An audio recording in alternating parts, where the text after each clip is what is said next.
இந்த வருஷம் இறுதியில நிக்கிறோம். உங்க வாழ்க்கையில எத்தனை புயல் காற்று வந்தாலும் சரி, எத்தனை கடல் கொந்தளித்து வந்தாலும் சரி, நம் கவனம் இயேசு மேல இருந்துச்சுன்னா அதே புயல் காற்று மேல, அதே கடல் கொந்தளித்து மேல ஆண்டவர் உங்களை நடக்க செய்வார். ஆண்டவர் உங்களை நடக்க செய்வார். ஹல்லேலூயா.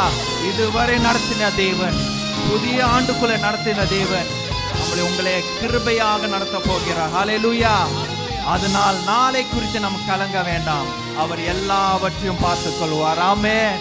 அவரை துதியோடு புகழ்ச்சியோடு அவரை கொண்டாடுவோம். ஹல்லேலூயா.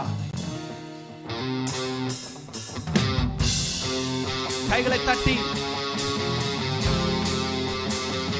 ஹல்லேலூயா. இயேசுவே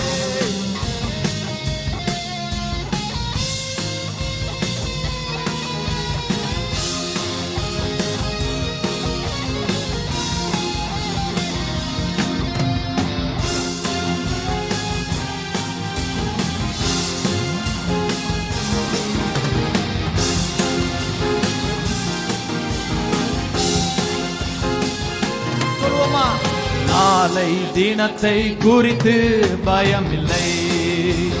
நாதன் இயேசு எல்லாம் பார்த்துக் கொள்வார். எல்லாம் பார்த்துக் கொள்வார். நாளை தினத்தை குறித்து பயமில்லை. நாதன் இயேசு எல்லாம் பார்த்துக் கொள்வார். எல்லாம் பார்த்துக் கொள்வார். வேதமும் மீட்புமானா யாருக்கும் பயப்படே. சொல்லுவோமா? ஆண்டவர் எனது வெளிச்சமும் மீட்புமானா யாருக்கு பயப்படே. அவரே எனது வாழ்வில் பலனானார். அவரே எனது வாழ்வில் பலனானார்.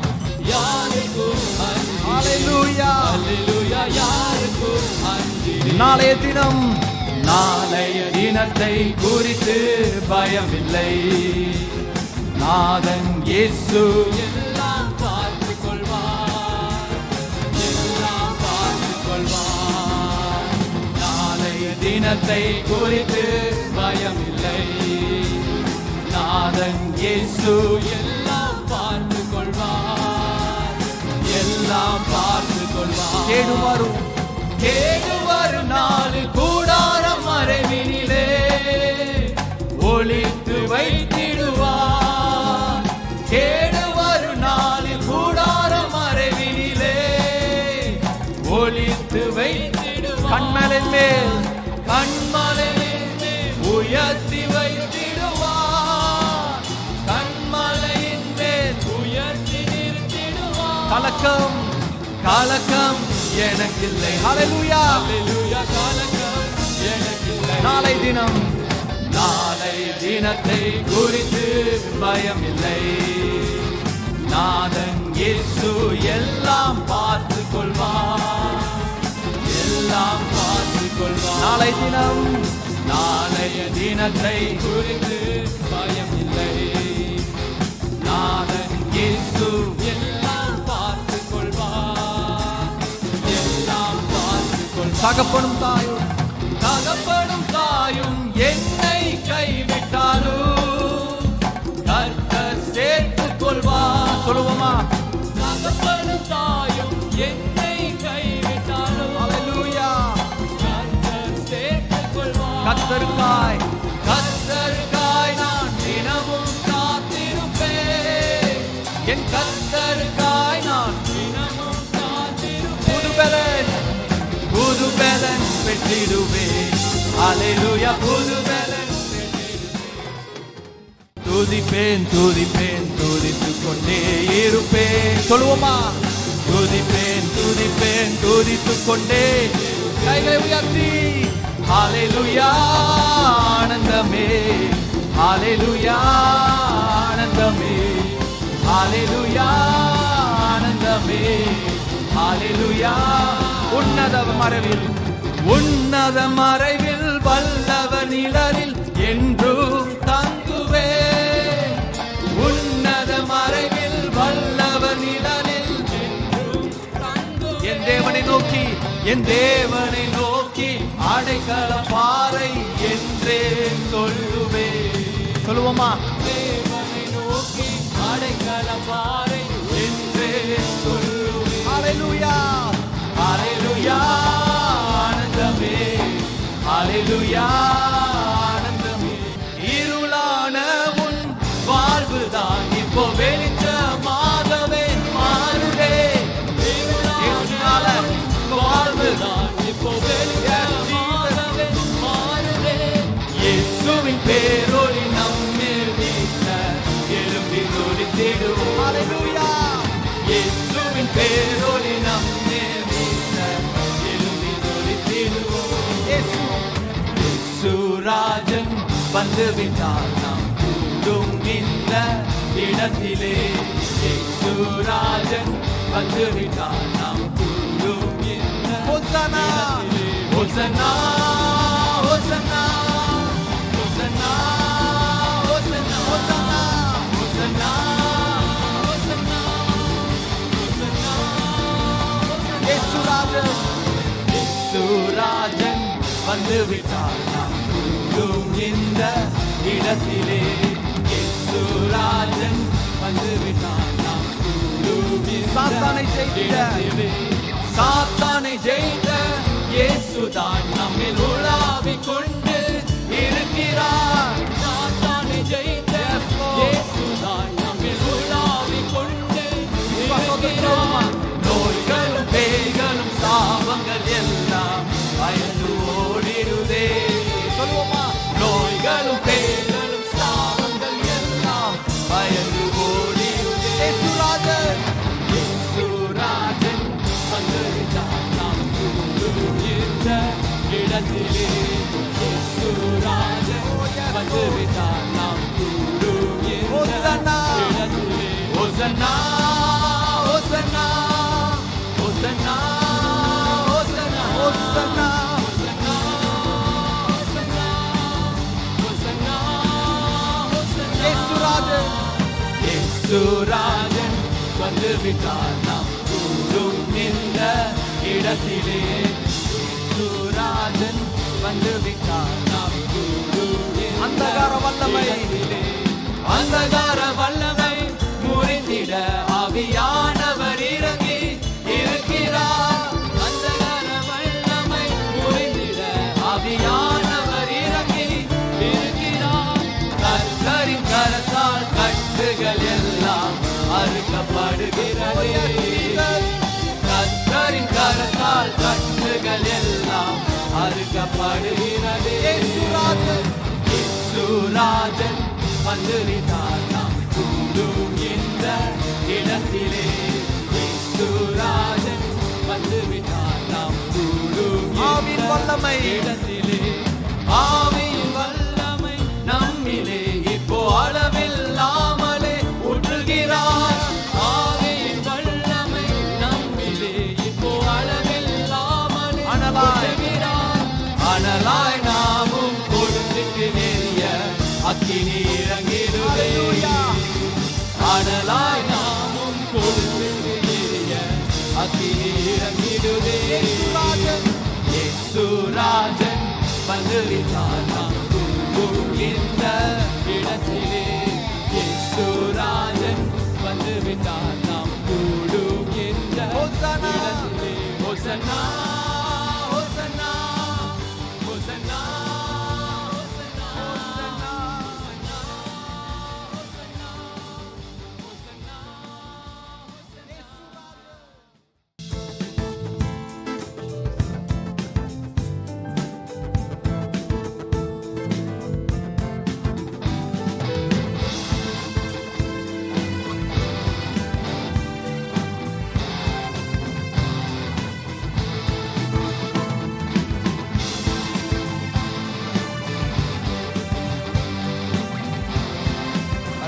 பாடுவோமா?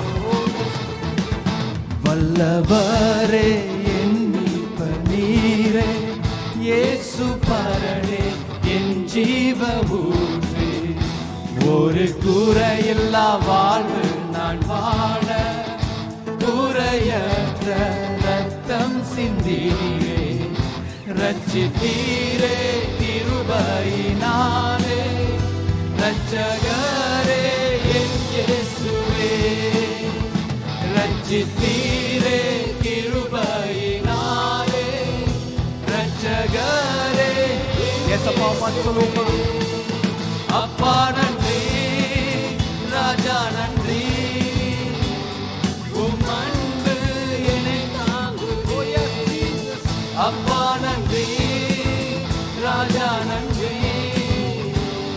உம் அன்பு என்னை தேற்றுதே வல்லவரே என் மீட்பர் நீரே இயேசு பரனே என் ஜீவ ஊற்று ஒரு குறையில்லா வாழ்வு நான் வாழ குறையற்ற ரத்தம் சிந்தினீரே ரட்சித்தீரே கிருபையினாலே ரட்சகரே என் இயேசுவே ரட்சித்தீரே கிருபையினாலே ரட்சகரே என் இயேசுவே அப்பா நன்றி ராஜா நன்றி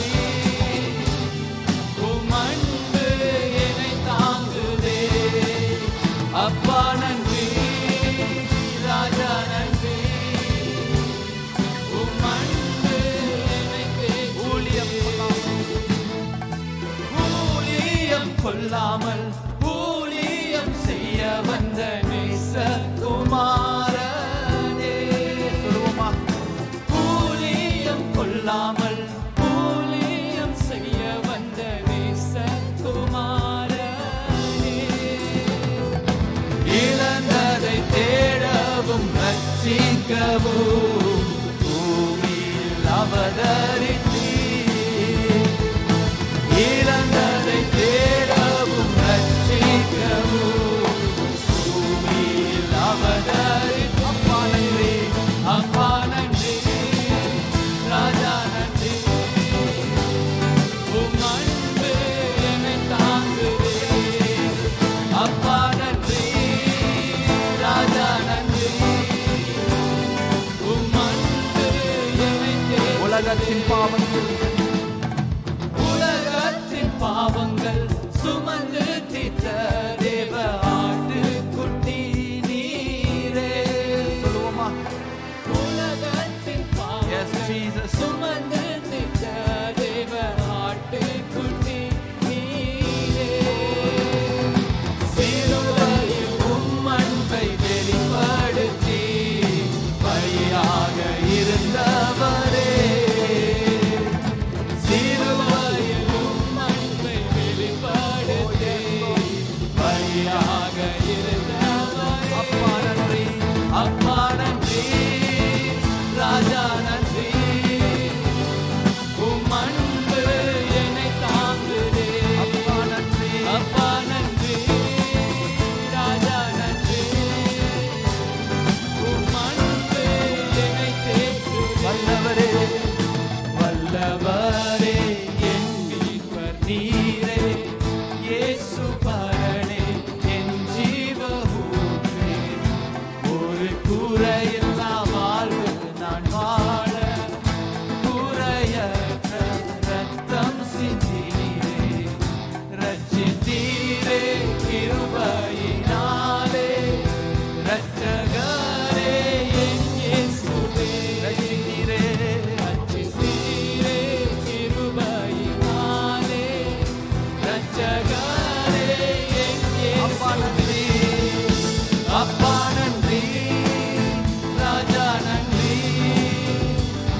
உம் அன்பு என்னை தாங்குதே அப்பா நன்றி ராஜா நன்றி உம் அன்பு என்னை தேற்றுதே அப்பா நன்றி ராஜா நன்றி உம் அன்பு என்னை தாங்குதே அப்பா நன்றி ராஜா நன்றி உம் அன்பு என்னை தேற்றுதே அப்பா நன்றி ராஜா நன்றி உம் அன்பு என்னை அப்பா நன்றி, ராஜா நன்றி, உம் அன்பு என்னை தேற்றுதே. உம் வல்ல செயல்கள் நினைத்து நினைத்து உள்ளமே பொங்குதையா. உம் வல்ல செயல்கள் நினைத்து நினைத்து உள்ளமே பொங்குதையா. நல்லவரே நன்மை செய்பவரே, நன்றி நன்றி ஐயா. நல்லவரே நன்மை செய்பவரே, நன்றி நன்றி ஐயா. வல்லவரே வல்லவரே நல்லவரே, ஆராதனை ஆராதனை. வல்லவரே வல்லவரே நல்லவரே, ஆராதனை ஆராதனை ஆராதனை.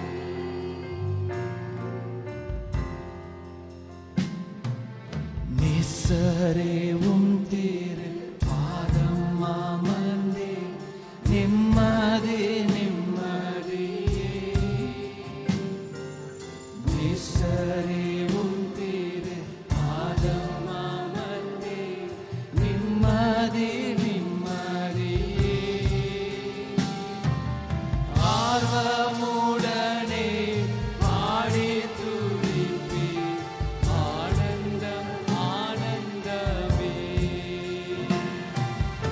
ஆர்வமுடனே பாடி துதிப்பே, ஆனந்தம் ஆனந்தமே. அடைக்கலமே அடைக்கலமே, அதிசயமே, ஆராதனை ஆராதனை. அடைக்கலமே அடைக்கலமே, அதிசயமே, ஆராதனை ஆராதனை.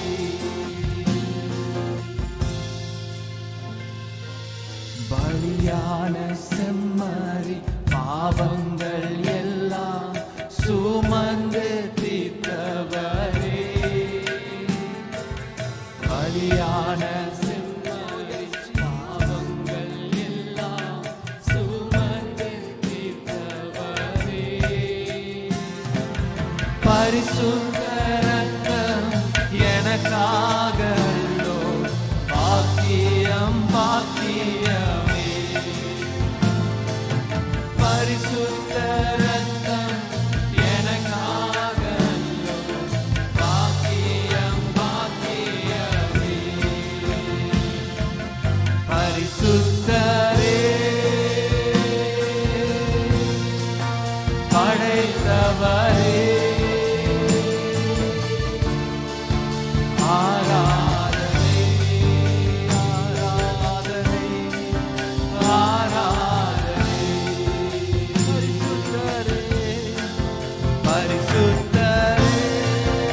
எத்தனை இன்னல்கள் என் வாழ்வில் வந்தாலும் உம்மை பிரியேனையா. I won't leave you, Jesus. எத்தனை இன்னல்கள் என் வாழ்வில் வந்தாலும் உம்மை பிரியேனையா.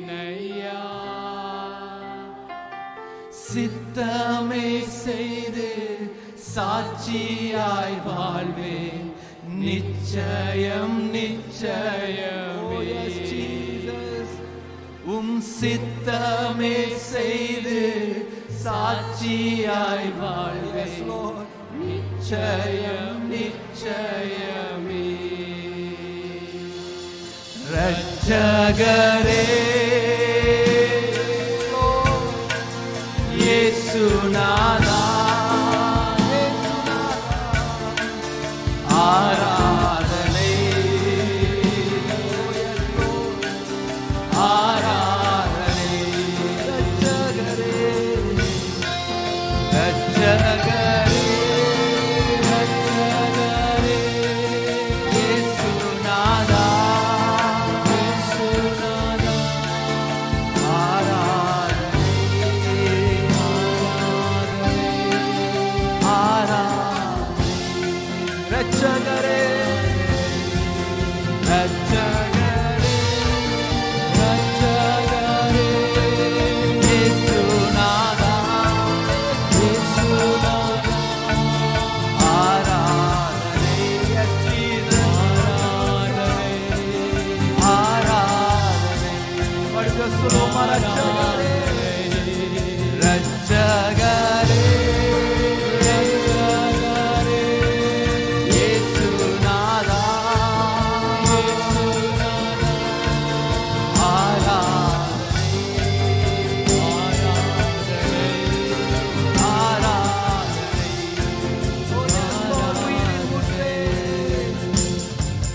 உயிரின் ஊற்றே நீராவாய் உண்மையின் ஒளியே நீராவாய்.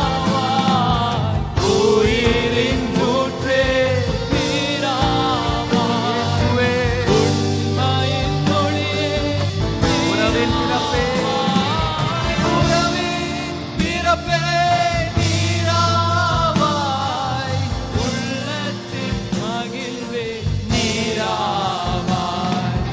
உறவின் பிறப்பே நீராவாய் உள்ளத்தின் மகிழ்வே நீராவாய். நீரில்லாத நாளெல்லாம் நீரில்லாத வாழ்வெல்லாம் வாழ்வாகுமா. நீரில்லாத நாளெல்லாம் நாளாகுமா. நீரில்லாத வாழ்வெல்லாம் வாழ்வா. எனது ஆற்றலும் எனது ஆற்றலும் நீராவாய் எனது வலிமையும் நீராவாய் எனது ஆற்றலும் நீராவாய்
கிறிஸ்மஸ் பண்டிகை நாட்கள் சந்தோஷமான நாட்கள். ஆமென். கிறிஸ்மஸ், கிரைஸ்மஸ். என்ன மஸ்? கிரைஸ்மஸ். கிறிஸ்து. மாஸ் என்று சொல்லும் போது ஃபெலோஷிப், ஐக்கியமாக வருவது. அப்போ எப்போதும் கிறிஸ்மஸ் தான். கிறிஸ்து இருக்கிறனால தான் மாஸ் இருக்குது. ஆமென். அப்போ கிறிஸ்மஸோடைய அர்த்தமே கிறிஸ்துவை மையமாக வைத்து கூடி வருவது. ஆனால் இன்றைக்கு கிறிஸ்மஸ் இந்த மாதம் மட்டுமல்ல, எப்போல்லாம் நம்ம கூடி வருகணுமோ கிறிஸ்துவை நம் மத்தியிலே நடுவில் இருக்கிறார். அவர் இருப்பதனால தான் நாம் கிறிஸ்மஸை நாம் கொண்டாடுகிறோம். ஆனாலும் ஒரு காரியத்தை சொல்கிறேன், ஒவ்வொரு நாளும் நமக்கு கிறிஸ்மஸ் தான். கிரைஸ்மஸ். ஆமென். ஸோ நாம் எடுத்துக்கொள்வோம், நேராக தேவனுடைய வார்த்தைக்கு சொல்லுவோம். மத்தேயு எழுதின சுவிசேஷம் 2ஆம் அதிகாரம் 9-11 வசனம் வரைக்கும் வாசிக்க கேட்போம். நமக்கு அனைவருக்கும் தெரிஞ்ச அறிமுகமான வசனம். இந்த மாதிரி வசனங்கள் கிறிஸ்மஸ் நாட்களிலே எடுத்து வாசிக்கப்படும், பிரசங்கிக்கப்படும். எடுத்து வாசிப்போம். 2ஆம் அதிகாரம் 9-11 வரைக்கும். ராஜா சொன்னதை அவர்கள் கேட்டு போகையில், இதோ அவர்கள் கிழக்கிலே கண்ட நட்சத்திரம் பிள்ளை இருந்த ஸ்தலத்துக்கு மேல் வந்து நிற்கும் வரைக்கும் அவர்களுக்கு முன் சென்றது. அவர்கள் அந்த நட்சத்திரத்தை கண்டபோது மிகுந்த ஆனந்த சந்தோஷம் அடைந்தார்கள். அவர்கள் அந்த வீட்டுக்குள் பிரவேசித்து பிள்ளையையும் அதன் தாயாகிய மரியாளையும் கண்டு சாஷ்டாங்கமாய் விழுந்து அதை பணிந்து கொண்டு தங்கள் பொக்கிஷங்களை திறந்து பொன்னையும் தூப வர்க்கத்தையும் வெள்ளை போலத்தையும் அதற்கு காணிக்கையாக வைத்தார்கள். ஆமென். ஹல்லேலூயா. அன்பின் பரலோக பிதாவே, இந்த மாலை நேரத்தில் கிறிஸ்துவின் நாமத்தில் உன் பாதத்தில் வருகின்றோம். தேவரே, எங்கள் மனதை திறப்பீராக. எங்களுக்காக நீ வைத்திருக்கிற செய்திக்காக நன்றி. கர்த்தர் பேசுவீராக, ஆவியானவர் பேசுவீராக. தேவனே, இந்த திருசபைக்கு உமக்கு நாங்கள் இடம் கொடுக்கின்றோம். உடைய பிரசன்னத்துக்கு, ஆவியானுடைய அசைவாடுதலுக்கு இடம் கொடுக்கிறோம். எங்களோடு இடைப்படுங்க. கிறிஸ்துவின் பிறப்பை குறித்து நாங்கள் தெளிவாக அறிந்து கொண்டு, கிறிஸ்துவின் பிறப்பினால் எங்களுக்கு வருகிற நன்மைகளை நாங்கள் அறிந்து கொண்டு அதில் வாழ எங்களுக்கு உதவி செய்வீராக. இயேசுவின் நாமத்தில் வேண்டி ஜெபிக்கிறோம் நல்ல பிதாவே. ஆமென். அன்பார்களே, இன்றைக்கு என்னுடைய செய்தியுடைய தலைப்பானது Christmas is a season of giving. Christmas என்பது கொடுப்பதுக்கான ஒரு காலம். கிறிஸ்மஸ் என்பது கொடுப்பதுக்காக ஒரு காலம். ஆங்கிலத்தில் சொல்லப்போனால் Christmas is a season of giving. Christmas நாட்கள் வரும்போதெல்லாம் ஒரு காரியத்தை அறிந்து கொள்ளுங்கள், பரிசு கொடுப்பாங்க. அந்த மாதிரி ஒரு காலகட்டம் கிறிஸ்மஸ் காலகட்டமாக இருக்கிறது. ஆனால் ஒரு முக்கியமான இந்த கிறிஸ்மஸோடைய செய்தி என்ன? இந்த கிறிஸ்மஸ் நமக்கு என்ன செய்தி கொடுக்குது என்றால், பிரியமானவர்களே, ஏசாயா 9ஆம் அதிகாரம் 6ஆம் வசனம் சொல்லப்பட்டிருக்கு, நமக்கு ஒரு பாலகன் பிறந்தார், நமக்கு ஒரு குமாரன் கொடுக்கப்பட்டார். அல்லேலூயா. 700 ஆண்டுக்கு முன்பதாக ஏசாயா தீர்க்கதரிசி சொன்ன வார்த்தையை பாருங்கள். For unto us a child is born, unto us a son is given. நமக்கு ஒரு பாலகன் பிறந்தார், நமக்கு ஒரு குமாரன் கொடுக்கப்பட்டார். அல்லேலூயா. அப்ப கிறிஸ்மஸ் என்றால் கொடுக்கிற ஒரு காரியமாக, அதுதான் முக்கியமான ஒரு செய்தி. பிரியமானவர்களே, யோவான் 1ஆம் அதிகாரம் 1ஆம் வசனத்தில் இயேசு கிறிஸ்து தீர்க்க தரிசனமாக ஏசாயா சொல்லியிருக்கிறார். ஆனால் புதிய ஏற்பாடிலே யோவான் 1:1 சொல்கிறது, ஆதியிலே வார்த்தை இருந்தது, அந்த வார்த்தை தேவனிடத்தில் இருந்தது, அந்த வார்த்தை தேவனாய் இருந்தது. In the beginning was the word and the word was with God and the word was God. யோவான் 1ஆம் அதிகாரம் 14ஆம் வசனம் இப்படி சொல்கிறது, அந்த வார்த்தை மாமிசமாகி கிருபையினாலும் சத்தியத்தினாலும் நிறைந்தவராக நமக்குள் வாசம் பண்ணினார். அல்லேலூயா. இயேசு யாரு? தேவனுடைய வார்த்தையாக இருந்தவர். தேவனுடைய வார்த்தையாக இருந்த அவர் இன்றைக்கு மாமிசத்தில் வெளிப்பட்டதுதான் இன்றைக்கு கிறிஸ்துமஸ் ஆய் கொண்டாடுகிறோம். தேவன் ஆதியிலே தேவனுடைய வார்த்தை ஆண்டவரோடு இருந்தது, கர்த்தரோடு இருந்ததை இந்த இடத்துல நாம் யோவானிலே பார்க்கின்றோம். இந்த வார்த்தை தான் மாமிசமாகி இந்த பூமியிலே அவர் வந்தார் என்று நாம் கிறிஸ்துமஸ் காலத்தை நாம் அறிந்திருக்கிறோம். அன்பானவர்களே, இன்றைக்கு கிறிஸ்துமஸ் என்றால் பிதானவர் தம்முடைய குமாரனை நமக்கு தந்தருளி இருக்கிறார். ஆமென். ஹல்லேலூயா. பிள்ளைகளை நாம் பெறும்போது, பிள்ளைகளை நாம் வீட்டில் பெற்றெடுக்கும் போது எவ்வளோ சந்தோஷமாக இருக்குது. ஆமென், ஹல்லேலூயா. ஒரு வேதனையோடு வலியோடு பிரசவத்துக்கு போகிறாங்க. போன வாரத்தில் கூட ஒருத்தங்க நம்ம சபைக்கு வர்றவங்க, ஆனால் இப்போ தூரமான இடத்துல இருக்காங்க.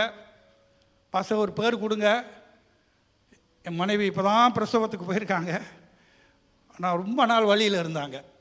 அவங்க ஒரு நாளுக்கு மேலே ஆகிவிட்டது. அவங்க வீட்டுக்காரர் அப்படியே காத்து கொண்டே இருந்தார். எப்போது வரும் வரும் வரும், உள்ளுக்கிருந்து வெளியே வரும், குழந்தை பிறக்கும் என்று ஆவலோடு காத்து கொண்டு இருந்தார்.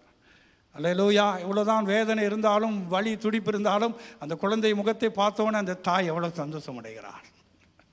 அல்லேலூயா. நான் அம்மா மாதிரி பேசுகிறேன், நீங்களும் அப்படியே என்ன பார்க்குறீங்க, என்ன இது என்ன நடக்குது, இன்னும் பிள்ளையே நீங்கள் பெற்று பார்க்காத மாதிரி பார்க்குறீங்க. ஏன்னா என்னுடைய மகன் பிறக்கும் போது நான் கூட இருந்தேன், கூட இருந்து பார்த்தேன் அந்த குழந்தை எவ்விதமாக இந்த உலகத்துக்கு வருகிறது. அல்லேலூயா. அதான் இங்கே சொல்கிற, நமக்கு ஒரு பாலகன் பிறந்தார், நமக்கு ஒரு குமாரன் கொடுக்கப்பட்டார். அல்லேலூயா. அப்போ தேவன் இந்த உலகத்திலே வந்தது தேவன் நமக்கு கொடுத்த ஒரு ஆசீர்வாதம். ஒரு 4 காரியத்தை சொல்ல இருக்கிறேன். கொடுக்கிற காரியத்திலே 4 காரியம். இந்த காரியமானது நிச்சயமாக கிறிஸ்துமஸ் பண்டிகை நமக்கு ஒரு அர்த்தமுள்ளதாகவும் சந்தோஷமுள்ளதாக இருக்கும்படி இந்த 4 காரியத்தை நாம் அறிந்து கொள்வோம். முதலாவது, அன்பானவர்களே, முதலாவது கொடுக்கிற காரியத்தில் கிறிஸ்துமஸ் என்றால் கொடுக்கிற ஒரு காரியமாக இருக்கிறது. முதலாவது, கடவுள் அவருடைய மகன் இயேசுவை நமக்காக பரிசாக கொடுத்தார்.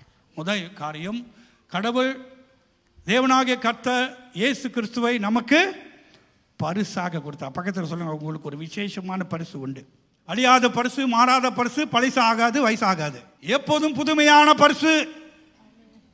ஆண்டவர் நமக்கு ஒரு பெரிய பரிசு கொடுத்திருக்கிறார். ஹல்லேலூயா. இந்த செய்தி மாறாது. வருஷம் இந்த செய்தி சொல்லப்படும். மாறாத செய்தி, வாக்குத்தத்தமான செய்தி, சந்தோஷமான செய்தி. என்ன? இயேசு கிறிஸ்து நமக்கு பரிசாக பிதானவர் கொடுத்திருக்கிறார். ஹல்லேலூயா. யோவான் 3:16 பார்க்கின்றோம். தேவன் தம்முடைய ஒரே பிறந்த குமாரனை தந்தருளி இவ்வளவாக உலகத்தில் அன்பு கூர்ந்தார். இங்கேயும் போட்டிருக்கு, தேவன் தம்முடைய ஒரே பிறந்த குமாரனை தந்தருளி இவ்வளவாக நமக்கு அன்பு கூர்ந்திருக்கிறாராம். This gift Jesus for world. இந்த பரிசானது உலகத்துக்கு ஆண்டவர் கொடுத்த ஒரு பெரிய ஆசீர்வாதமாக இருக்கின்றது. அதே வேளையில் அந்த வார்த்தை சொல்லுகிறது, இந்த பரிசை பெற்றுக்கொள்கிறவர்களுக்கு என்ன நன்மை உண்டா? அழிந்து போகாதபடி, கெட்டு போகாமல் அவர்களுக்கு நித்திய ஜீவனை தந்தருளினார். ஆமென். யார் யாருக்கு இந்த கிஃப்ட் இருக்குதோ நீங்க அழிந்து போக மாட்டீங்க. யார் யார் இந்த இயேசு என்ற பரிசை தேவன் இந்த உலகத்துக்கு கொடுத்திருக்கிறார், எல்லாருக்கும் கொடுத்திருக்கிறார். யார் யாருக்கு அந்த பரிசு இருக்கிறதோ அந்த பரிசு நன்மை என்ன என்றால், பைபிள் சொல்கிறது, அழிந்து போக மாட்டார்கள், கெட்டு போக மாட்டார்கள், அவர்களுக்கு தேவன் நித்திய ஜீவனை தருகிறாரா. யார் யாருக்கு இந்த பரிசு இருக்கிறீங்களோ சந்தோஷமா இருங்க. பரிசு இல்லாதவங்க தான் கவலையா துக்கமா எப்போதும் இருக்கிறாங்க. வெளியும் துக்கமா இருக்காங்க, சேர்ச்சில் வந்து துக்கமாக இருக்காங்க, எல்லா நேரத்துலையும் கவலையா இருக்கிறாங்க. ஸோ துக்கமாக கவலையாக இருந்தீங்கன்னா தேவத்தூருக்கு உங்கள் வீட்டுக்கு வரமாட்டாங்க, கவனமாக இருங்க. ஹல்லேலூயா. ஆமென். ஸோ இயேசு வந்து தேவனால் கொடுக்கப்பட்ட ஒரு மாபெரிய பரிசுங்க. ஸோ இயேசு யார் என்று சொன்னால், இந்த பரிசு என்ன பரிசுண்டா, மாமிசத்தில் தேவன் மாமிசத்தில் வெளிப்பட்டார். தேவன் மாமிசத்தில் வெளிப்பட்டார். அதுதான் யோவான் 1:14 சொல்லப்பட்டிருக்கு. அந்த வார்த்தை மாமிசமாகி, அந்த வார்த்தை மாமிசமாகி. அப்போ இந்த பரிசு என்ன மாதிரி பரிசுண்டா, தேவன் மனுஷனா இந்த உலகத்தில் வந்தார். அல்லேலூயா. அன்பானவர்களே, இந்த நாட்களிலே அநேக கிறிஸ்துவ நம்பிக்கைக்கு எதிராக பேசுகிறார்கள். அது எப்படி கடவுள் மனிதனா வர முடியும்? அது எப்படி கடவுள் பேபியாக பிறக்க முடியும்? அது எப்படி கடவுள் வந்து ஒரு பெண் வயிற்றிலிருந்து அந்த இடத்திலிருந்து வர முடியும்? இது ஏற்றுக்கொள்ள முடியாது என்று சொல்கிறார்கள். ஆனால் ஒரு காரியத்தை நீங்கள் அறிந்து கொள்ள வேண்டும், நம்முடைய தேவன் சர்வ வல்லமை உள்ளவர். அவரால் கூடாதது ஒன்றுமில்லை. ஒரே நேரத்தில் அவர் பரலோகத்தில் இருந்து கொண்டு இந்த பூலோகத்தில் மனிதனாய் பிறந்தவர். ஒரே நேரத்தில் எங்கும் இருக்கக்கூடியவர். அவர்தான் நம்முடைய தேவனாய் இருக்கிறார். அல்லேலூயா. அல்லேலூயா. கர்த்தரால் கூடாது ஒன்றுமில்லை. இன்றைக்கு சில பேர் நினைப்பாங்க, எப்படி கடவுளுக்கு பிள்ளை இருக்குன்னு. கடவுளுக்கு பிள்ளை இருக்குது. கடவுளுக்கு பிள்ளை இருக்குது. பைபிள் சொல்கிறது. அது எப்படி? அவரால் முடியும். மண்ணிலிருந்து ஒரு மனுஷனை உண்டாக்க வல்லமை உள்ளவர். தனக்கென்று ஒரு மகனை அவர் எடுத்துக்கொள்ள, அவர் இந்த உலகத்தில் உருவாக்கி அனுப்ப அவரால் முடியும். ஆனால் இன்றைக்கு உலகத்திலே அவர்களாம் ஏற்றுக்க மாட்டார்கள். கடவுள் ஒருவர் அல்லவா, எப்படி அவர் குழந்தையாக இருக்க முடியும் என்று. அது தேவன் வல்லமை இல்லை என்று அவர் ஒரு அளவில் தான் அவர் செயல்படுவார் என்று உள்ளவர்கள் நம்பிக்கை. ஆனால் நம்முடைய நம்பிக்கை என்னவென்றால் தேவனால் எல்லாம் செய்யக்கூடும். அதனால் அவர் தேவனாக இருந்தும் அதை கொள்ளையாட பொருளாக எண்ணாமல் அவர் அடிமை ரூபத்தில் மனிதனாக இந்த உலகத்துக்கு வந்ததை இன்றைக்கு அநேகர் அவரை ஏற்றுக்கொள்ள முடியவில்லை. சிலர் கேட்குறாங்க, எப்படி ஆண்டவர் சாவார்? ஆண்டவர் சாக மாட்டார், அவர் செத்தாராம் உயிர்த்தெழுவார். ஆமென். நம்ம செத்தார், அவர் உயிராக்கணும். ஆனால் அவரே மாமிசத்தில் இருந்தபடியாய் மரித்தார், அவரே உயிரோடு வர முடியும், ஏன்னா அவர் கர்த்தர். ஆனால் யாரும் உங்களை வஞ்சித்திராதபடி கவனமாக இருங்கள். கடவுள் எப்படி சாவார்னு? கடவுள் சாக மாட்டார். அப்படியே அவர் செத்தாலும் அவர் வந்துடுவார். அதான் கடவுள். ஹல்லேலூயா. ஸோ ஆண்டவர் பெரியவர். பிரியமானவர்களே, ஹல்லேலூயா. நான் சமீபத்தில் ஒரு வீட்டில் நின்று கொண்டு இருக்கிறது வானத்தை எண்ணாந்து பார்த்தேன். ஒரு தூரத்தில் ஒரு நட்சத்திரம் தெரிஞ்சது. இரவில் வீட்டு வெளியே அப்படி கொஞ்சம் நேரம் பார்ப்பேன். ஆண்டவருடைய மகிமை, ஆண்டவருடைய மகத்துவம் எவ்விதமாக இருக்குது என்று சில நேரத்தில் வெளியே போய் பாருங்கள். தூரத்தில் பார்க்குற நட்சத்திரம் வானத்தை பூமியை காட்டிலும் எவ்வளோ பெருசுன்னு சொல்கிறாங்க. ஆனால் நம்ம பார்வையில் சின்னோண்டாக இருக்குது. பூமி எவ்வளோ பெருசு! அந்த பூமிக்குள்ளே நீங்களும் நானும் தூசி அளவு கூட இருக்க மாட்டோம். பூமியை நீங்கள் மேப்பில் எடுத்து பார்த்தீங்கன்னா உங்களை கண்டே பிடிக்க முடியாது, பார்க்கவே முடியாது. நம்ம ஏன் அவ்வளவு எறும்பை காட்டிலும் காணா போயிருப்போம். தேவன் எவ்வளோ பெரியவராக இருக்கிறான். இவ்வளோ எறும்பு கட்டு சின்னதாக இருக்கிற நாம் பூமிக்குள்ள தேவனுடைய அறிவை, ஞானத்தை பற்றி பேசுகிறான். எப்படி தேவன் மனிதனாக முடியும், எப்படி ஆண்டவர் மாமிசத்தை வர முடியும் என்றாம். பிரியமானவர்களே, கர்த்தரால் கூடாதது ஒன்றுமில்லை. அவர் மாமிசத்தில் வரவும் மனிதனாக வரவும் அவரால் கூடும். அல்லேலூயா. இயேசு யார் என்று நீங்கள் பார்த்து, இந்த பரிசு எப்படிப்பட்ட பரிசு? முதலாவது மாமிசத்தில் வந்த பரிசு. ரெண்டாவது பிரியமானவர்களே, தேவனாகிய கர்த்தர் இயேசு யார் என்றால் அன்பை வெளிப்படுத்தும்படி, தேவனுடைய அன்பை வெளிப்படுத்தும்படி மாமிசத்தில் வந்தவர். மீண்டும் சொல்கிறேன், இயேசு யார் என்றால் அன்பை வெளிப்படுத்தும்படி மாமிசத்தில் வந்தவர். ஏன் ஆண்டவர் மாமிசத்தில் வர வேண்டும்? அன்பானவரே, எபிரேயர் 1:3 கொலோசியர் 1:15 17 வரைக்கும் நீங்க வாசித்து பாருங்கள். இயேசு யார் என்று சொல்லப்பட்டிருக்கு. He is the image of the invisible God. இயேசு கண்ணுக்கு தெரியாத கடவுளின் உருவமாயிருக்கிறார். ஹல்லேலூயா. இயேசு யார்? ஏன் இந்த உலகத்துக்கு வந்தார்? மனுஷன் கடவுளை பார்த்ததில்லை, கடவுளை ஒரு நாளும் யாருமே கண்டதில்லை. ஆனால் வசனம் சொல்லுது, இயேசு யார் என்றா இயேசு கண்ணுக்கு தெரியாத கடவுளின் உருவம், the image of God. ஹல்லேலூயா. மேலும் கடவுளாய் இருக்கிற அவர் மனிதனை காணும்படி இயேசு என்ற ரூபத்தில் இந்த உலகத்தில் வந்தார் என்று பைபிள் திட்டவட்டமாக சொல்லுது. எபிரேயர் 1:3 வாசிங்களேன். இவர் அவருடைய மகிமையின் பிரகாசமும் அவருடைய தன்மையின் சொரூபமாய் இருந்தது. சர்வத்தையும் தம்முடைய வல்லமை உள்ள வசனத்தினாலே தாங்குகிறவராய் தம்மாலே தாமே நம்முடைய பாவங்களை நீக்கும் சுத்திகரிப்பை உண்டு பண்ணி உன்னதத்தில் உள்ள மகத்துவமானவருடைய வலது பாரசத்திலே உட்கார்ந்தார். அல்லேலூயா. கடவுள் யார்? இயேசு யார் என்றா அவர் மனிதனுக்கு கடவுளை வெளிப்படுத்தினார். அல்லேலூயா. மனிதனுக்கு கடவுளை வெளிப்படுத்தினார். அதனால தான் நமக்கு பிரச்சனை உண்டு. அப்போ மேலே இருக்கிறது யாரு, கீழே இருக்கிறது யாரு? இதுதான் மனிதனுக்குள்ள இருக்கிற ஒரு பெரிய போராட்டம். ஏன்னா அவரே இறங்கி வந்து கடவுள் ஒருத்தர் இருக்கிறாரு, அவர் அன்பா இருக்கிறான்னு அவரே சொல்ல வந்தார். விளக்குதான சொல்லுகிறது? என்னைய பற்றி நான் சொல்லுகிற மாதிரி. அப்போ பைபிள் சொல்லுகிறது, காணக்கூடாத தேவன், நம் மாமிச கண்ணிலே அவரை பார்க்கவே முடியாது. ஆனால் இயேசுவோ காணக்கூடாத தேவன், பார்க்க முடியாத தேவனை வெளிப்படுத்தும்படி இந்த உலகத்திலே வந்தவராயிருக்கிறார் என்று பைபிள் சொல்லுது. அதான் இந்த பரிசோட விசேஷமான காரியம். மூன்றாவது காரியம், இந்த பரிசு எப்படிப்பட்டது என்றால் ஆண்டவருடைய அன்பை வெளிப்படுத்துகிற பரிசு. ஆமென். ஆண்டவருடைய அன்பை வெளிப்படுத்துகிற பரிசு. ஆண்டவராக இயேசு கிறிஸ்து இந்த உலகத்திலே வந்தபோது, அன்பானவர்களே, இந்த கிறிஸ்துமஸ் நாட்களை அறிந்து கொள்ளுங்கள், தேவன் அன்பாகவே இருக்கிறார். அந்த அன்பை நாம் ஒருபோதும் நாம் கண்டதில்லை. ஆனால் அந்த அன்பை வெளிப்படுத்தும்படி இந்த கிறிஸ்துமஸ் பண்டிகை நாட்களில் தான் தேவன் அன்பா இருக்கிறதை நாம் இந்த உலகத்திலே பார்க்கின்றோம். எப்படி என்றால் இயேசு அந்த அன்பை வெளிப்படுத்தினார். இயேசு அந்த அன்பை வெளிப்படுத்தினார். அவருடைய அன்பு எவ்விதமாக வெளிப்பட்டதாம்? அன்பானவர்களே, வியாதீஸ்வரர்களை குணமாக்கினார். ஏன்னா பைபிள் சொல்லுகிறது அவர் மனதுருகி இரக்கப்பட்டு வியாதீஸ்வரர்களை குணமாக்கினார். அது மாற்றமில்லை, அவருடைய அன்பு எப்படி வெளிப்பட்டது? ஏன்னா மனிதன் தேவனுடைய அன்பை புரிய முடியவில்லை, தேவனுடைய அன்பை தெரியல. ஆனால் அவர் மாமிசத்தில் வந்து தேவனுடைய அன்பை வெளிப்படுத்தினார். எப்படி என்றால் நொறுங்குண்ட இருதயம் உள்ளவர்கள், வேதனைக்குள்ள இருக்கிறவர்களை தேற்றும்படி தன் அன்பை வெளிப்படுத்தினார். அல்லேலூயா. எத்தனோ பேர் இன்னைக்கு மனம் உடைந்து மனம் கலக்கத்தில் இருக்கிறார்கள். நேற்று இரவு விதவைகள் மத்தியிலே, சிங்கிள் மாதர்ஸ் மத்தியிலே ஒரு சின்ன செய்தியை கொடுக்கும் போது ஒரு சம்பவத்தை நான் சொன்னேன். மெய்யாகவே ஆண்டவர் இயேசு இல்லாவிட்டால் எந்த மனிதனும் தேற்றப்பட முடியாது. குறிப்பிட்ட ஒரு விதவி ஒரு தாய் எனக்கு கால் பண்ணி, அவங்களுக்கு 2-3 பிள்ளைகள் உண்டு. அவங்க வயசு இப்போ தான் 35 மேலே. அவங்க சொன்னால், பாஸ்டர் எனக்காக ஜெபம் பண்ணுங்க, நான் ரொம்ப உடைந்து இருக்கிறேன், பயத்தில் இருக்கிறேன், கலக்கத்தில் இருக்கிறேன், வேதனையில் இருக்கிறேன், எனக்கு எதுவுமே செய்ய விருப்பம் இல்லை, எதுவுமே நான் வாடுறதுக்கு விருப்பம் இல்லை. என் புருஷன் ஆக்சிடென்ட் கண் முன்னதாக இறந்து விட்டார். அந்த திகில், அந்த கலக்கம், அந்த பயங்கரம் இதுவரைக்கும் என்னை வாட்டி கொண்டிருக்கிறது.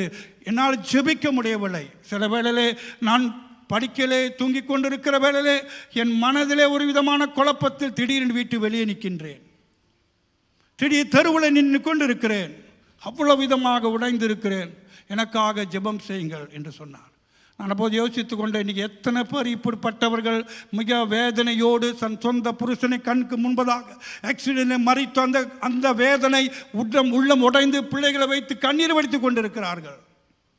நான் சொன்னேன், நான் ஜெபிக்கின்றேன், இயேசு உங்களை தேற்றுவார், இயேசு உங்களை ஆறுதல் படுத்துவார்.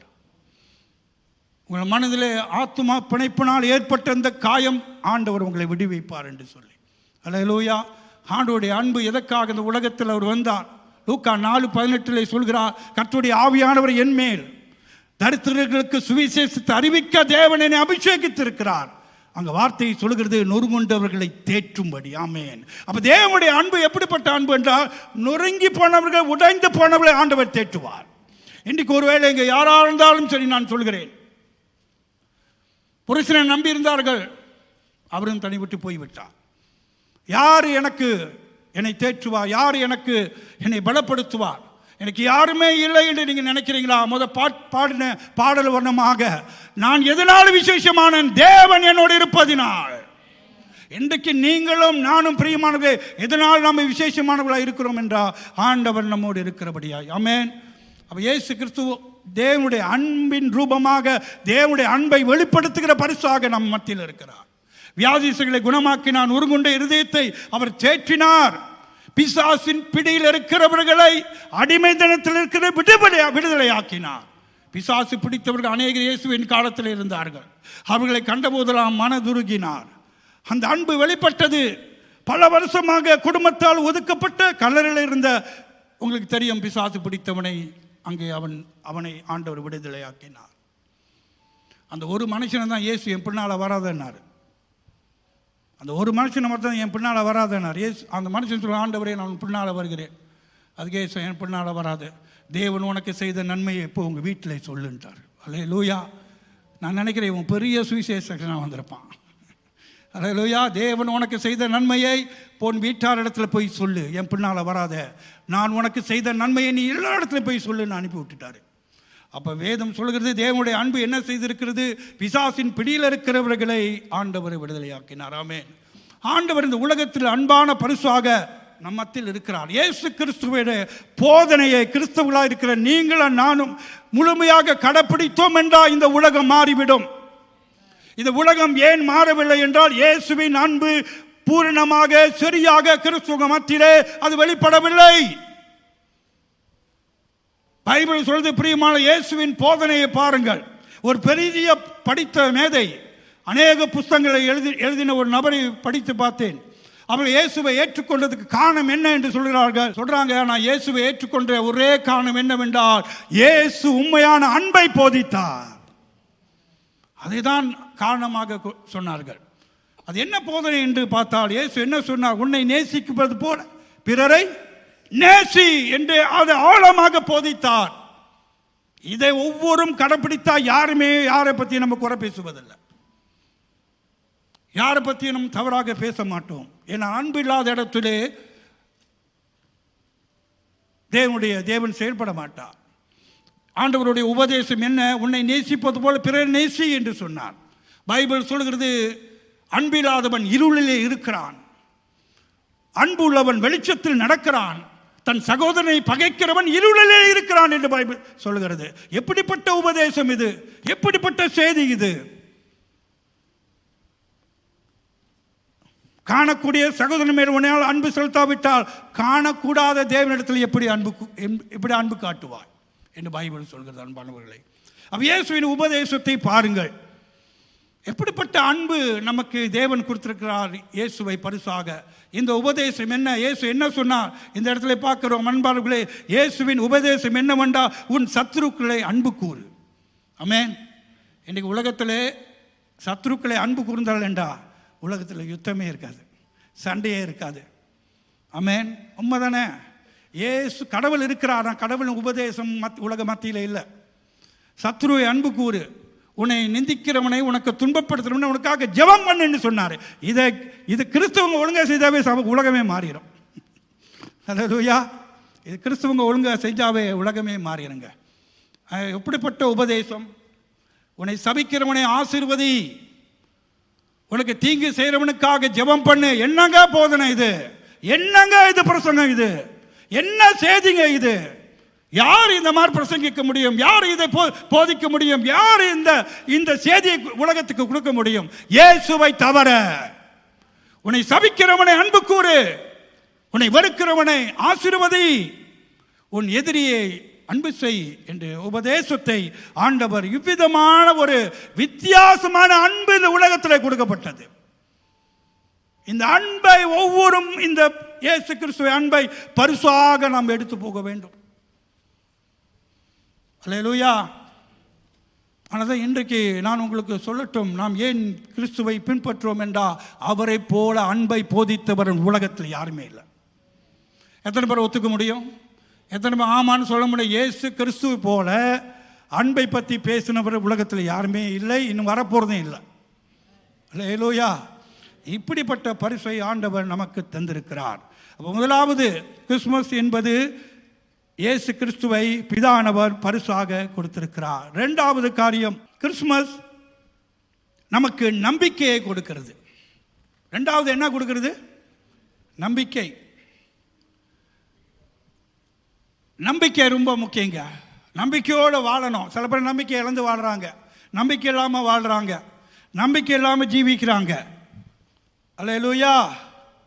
இன்னைக்கு நிரந்தரம் இல்லை, உறுதியான ஒரு நம்பிக்கை இல்லாத உலகத்திலே நாம் வாழ்ந்து கொண்டிருக்கிறோம். ஸோ அன்பானவர்கள், லூக்கா 2ஆம் அதிகாரத்தில் அங்கே ஒரு மனிதனை பார்க்கின்றோம். லூக்கா 2ஆம் அதிகாரத்தில் உங்களுக்கு தெரிஞ்ச ஒரு வசனம் 26 to 30 வரைக்கும் நீங்கள் வாசித்து பார்த்தீர்களா, அங்கே ஒரு மனிதனுக்கு நம்பிக்கை கொடுக்கப்பட்டது. அது சிமியோன் என்று ஒரு மனுஷன். சிமியோன், ஆண்டவர் சிமியோனை பார்த்து சொன்னா, நீ மரிப்பதற்கு முன்பதாக மேசியாவை நீ கண்ணால பாப்பீர் என்று சொன்னான். பைபிள் சொல்றது. ஹல்லேலூயா. நீ மரிக்கிறதுக்கு முன்பதாக உலக இரட்சகரை உன் கண்கள் காணும். இந்த மனுஷன் இந்த தேவனுடைய வாக்குத்தத்தத்தை எடுத்துக்கொண்டான். பிரியமானவர்களே, இந்த வசனத்தை நீங்கள் வாசித்து பார்த்தீர்கள், அவன் பல நாட்களாக காத்து கொண்டிருந்திருக்கிறான். எப்போது இந்த நம்பிக்கை நிறைவாகும்? நான் நம்பி இருக்கிற இந்த நம்பிக்கை, தேவன் எனக்கு கொடுத்த நம்பிக்கை எப்போது என் வாழ்க்கையில் நிறைவேறும், எப்போது என்று அவன் பல நாட்கள் காத்து கொண்டிருந்தான். பைபிள் சொல்லுது, அவன் 5 வருஷம் காத்திருந்தான்னு சொல்லலை, 10 வருஷம் காத்திருந்தான்னு சொல்லலை, 20 வருஷம் காத்திருந்தான்னு சொல்லல, 30 வருஷம் காத்திருந்தான்னு சொல்லல. அவன் முதிய வயசு வரைக்கும் அப்படியே நம்பிக்கையோடு காத்திருந்தான். எத்தனை பேர் நம்முடைய வாழ்க்கையில கடவுள் நமக்கு கொடுத்த வாக்குத்தத்தத்தை, கடவுள் நமக்கு கொடுத்த சில ப்ராமிஸ் வேர்ட்டை நாம் காத்து கொண்டே இருக்கிறோம். அநேக பேர் ஒரு குறிப்பிட்ட வருஷங்கள் காத்து கொண்டு அதை விட்டு விடுவார்கள், நம்பிக்கை இழந்து விடுவார்கள். சூழ்நிலையை பார்த்து, ஆளுக பேசுகிறத பார்த்து சில பேர் பேசுவாங்க. ஒருவேளை சிமியோன்னு இங்கே நம்ம சேர்ச்சில் இருந்தால் அவனை பின்மாற்றம் அடைய செஞ்சிருவோம். இவனை இன்னும் சொல்லிக்கிட்டு திரிகிற இயேசுவை பார்ப்பேன்னு, நீ பார்க்க மாட்டேன், நீ சாவை தான் பார்ப்பேன்னு இருப்போம். உன்னால் முடியாது, வயசாச்சு, நீ இன்னும் ஜெபம் பண்ணி கொண்டு இருக்கிற, இன்னும் நம்பிக்கையாக இருக்கிற அப்படின்னு சொல்லியே கொண்டு இருப்பான் அவனை. நல்ல வேலை. சில பேர் நம்மை சுற்றி அப்படி இருக்கிறாங்க. ஆனால் தான் அவங்க அந்த மாதிரி உள்ளவங்களோட நீங்கள் கொஞ்சம் கவனமாக இருக்கணும். அவிசுவாசம், சந்தேகம் உங்கள் விசுவாசத்தை குழப்புற மாதிரி உங்கள் வாழ்க்கையை தடுமாற்ற வைக்கிறவங்களோட இணையக்கூடாது. அதை உங்களுக்கு அடிக்கடி சொல்கிறேன். இங்கே பைபிளில் பார்க்குறோம், சிமியோன் அவன் காத்து கொண்டிருந்தான், ரொம்ப நாட்கள் காத்து கொண்டிருந்தான். அப்போது ஆண்டவர் பரிசுத்த ஆவியானவர் சிமியோனை ஏவி ஆலயத்துக்கு போன்னு சொல்கிறார். சேர்ச்சுக்கு நீங்கள் வரும்போது அன்பானவர்களே, பரிசுத்த ஆவி உதவி இல்லாமல் உள்ளுக்கு நீங்கள் நுழைய முடியாது. அப்படியே நீங்கள் சும்மா நினைஞ்சாலும் அவர் ஆராதிக்க முடியாது. ஏன்னா பரிசுத்த ஆவியில் நிறைந்து அவன் தேவ ஆலயத்தில் அனுப்பப்பட்டான். ஆவியானவர் ஆலயத்துக்கு அவனை கொண்டு போயிருக்கிறார். அப்போ பரிசுத்த ஆவியானவர் என்ன செய்கிறார்? சேர்ச்சுக்கு ஒழுங்காக போக வைப்பார். இப்போ தெரிஞ்சுக்கொள்ளுங்க, பரிசுத்த ஆவி ஒரு மனிதனுக்குள்ளே இருந்தால் அவன் இருக்க வேண்டிய இடத்துல தான் இருக்கும்படி ஆவியானவர் வழி நடத்துவார். அவன் தேவையில்லாத இடத்துல இருக்கவே மாட்டான். இப்போ சிமியோனை ஆண்டவர் சொல்கிறார், நீ போ. அங்கே என்ன நடந்தது பிரியமானவர்களே? 26 வசனம் வாசிங்கள். கர்த்தருடைய கிறிஸ்துவை நீ காணும் முன்னே மரணம் அடைய மாட்டாய் என்று பரிசுத்த ஆவியினாலே அவனுக்கு அறிவிக்கப்பட்டும் இருந்தது. ஆவியின் ஏவுதலினால் தேவாலயத்திலே வந்திருந்தான். ஆவியின் ஏவுதலினால் தேவ ஆலயத்தில் வந்திருந்தான். ஆமென். பரிசுத்த ஆவியை ஏவுவாருங்க. உள்ளுக்கு சும்மா இல்லை, அவர் உட்காந்துக்கிட்டு உங்களை துதிக்க வைப்பவர், ஆராதிக்க வைக்கிறவர், பரிசுத்தமாக நடக்க வைக்கிறவர், தவறு உணர்த்துகிறவர். அவர் நமக்குள்ள இருக்கும் போது அவர் ஆலயத்துக்கு போக வைக்கிறார். இங்க சொல்ல பரிசுத்த ஆவியை ஏவுதனாலே அவன் ஆலயத்துக்கு போன போது இயேசு என்னும் பிள்ளைக்காக நியாயப்பிரமாண முறைமையின்படி செய்வதற்கு தாய் தகப்பன்மார் அவரை உள்ளே கொண்டு வருகையில் அவரை தன் கைகளில் ஏந்தி கொண்டு தேவனை ஸ்தோத்தரித்து, ஆண்டவரே உமது வார்த்தையின்படியே உமது அடியேனை இப்பொழுது சமாதானமாக சாவிடும் போக விடும். நான் என் கண்ணு ரட்சகரை பார்த்துருச்சு. நான் எவ்வளவு பொறுமையாக இருந்தேன். பல ஆண்டுகள் ஆலயத்துக்கு போய் வந்து கொண்டிருந்தேன். எனக்கு ஒரு வாக்குத்தத்தம் கொடுக்கப்பட்டிருக்கு. இன்றைக்கு உங்களை பார்த்து சொல்கிறேன், தேவன் உங்களுக்கு என்னென்ன வாக்குத்தத்தம் கொடுத்தாரோ அதை மறந்துட்டீங்களா? ஏதோ ஒரு ஊழியக்காரர் சொல்லியிருக்கிறாரு, அது அப்பையோட புங்குசு. அப்படி இல்லை. இன்றைக்கி சில பேர் வாழ்க்கையில் ஏன் வாக்குத்தத்தம் நிறைவேற்ற மாட்டேதுன்னா அலட்சியமாக எடுத்துக்கிறது. எல்சபெத்து ஜகாரியாவும் ஒருத்தர் இருந்தாங்க பைபிளில். அவங்க ரொம்ப வயசாச்சு, அவங்களுக்கு பிள்ளை இல்லை, ரொம்ப நாள் காத்திருந்தாங்க. ஆனால் ஆண்டவருக்கு ஒழுங்காக ஊழியம் செய்தாங்க, ஆண்டவருக்கு ஒழுங்காக ஆசாரியனாக செயல்பட்டாங்க. அதே போல தான் சிமியோன், ஏனா இவங்க எல்லாமே பயங்கர விசுவாச வீரர்கள், வீராங்கனிகள். அவர்களெல்லாம் ஆண்டவருடைய வருகைக்காக மிக நம்பிக்கையோடு காத்திருந்தவர்கள். நம்பிக்கையோடு இன்னைக்கு ஏன் நம்ம சபைக்கு வரோம்? இயேசு மீண்டும் ராஜாவாக வரப்போகிறார். அதற்காக தான் சேர்ச்சுக்கு ஒழுங்காக வரணும். ஏனென்றா எனக்கு ஒரு நம்பிக்கை இருக்கு, மகிமை நம்பிக்கை, எப்பொழுது இயேசு மீண்டும் வருவார். அதற்காக தான் சபைக்கு நான் போய் கொண்டிருக்கிறேன். ஏதோ நான் நேரத்தை செலவு பண்ணவோ, இதோ இங்கே ஒரு என்டர்டெயின்மெண்ட் நடந்துக்கிட்டு இருக்குது, அதுக்காக அட்டெண்டன்ஸ் போடலை, ஃபோட்டோ பிடிச்சி அனுப்பி சிஸ்டர் நான் வந்திருக்கிறேன்ட்டு. என்னங்க இது? ஃபோட்டோ பிடிச்சி நான் வந்திருக்கிறேன் அனுப்புகிற கதையாது.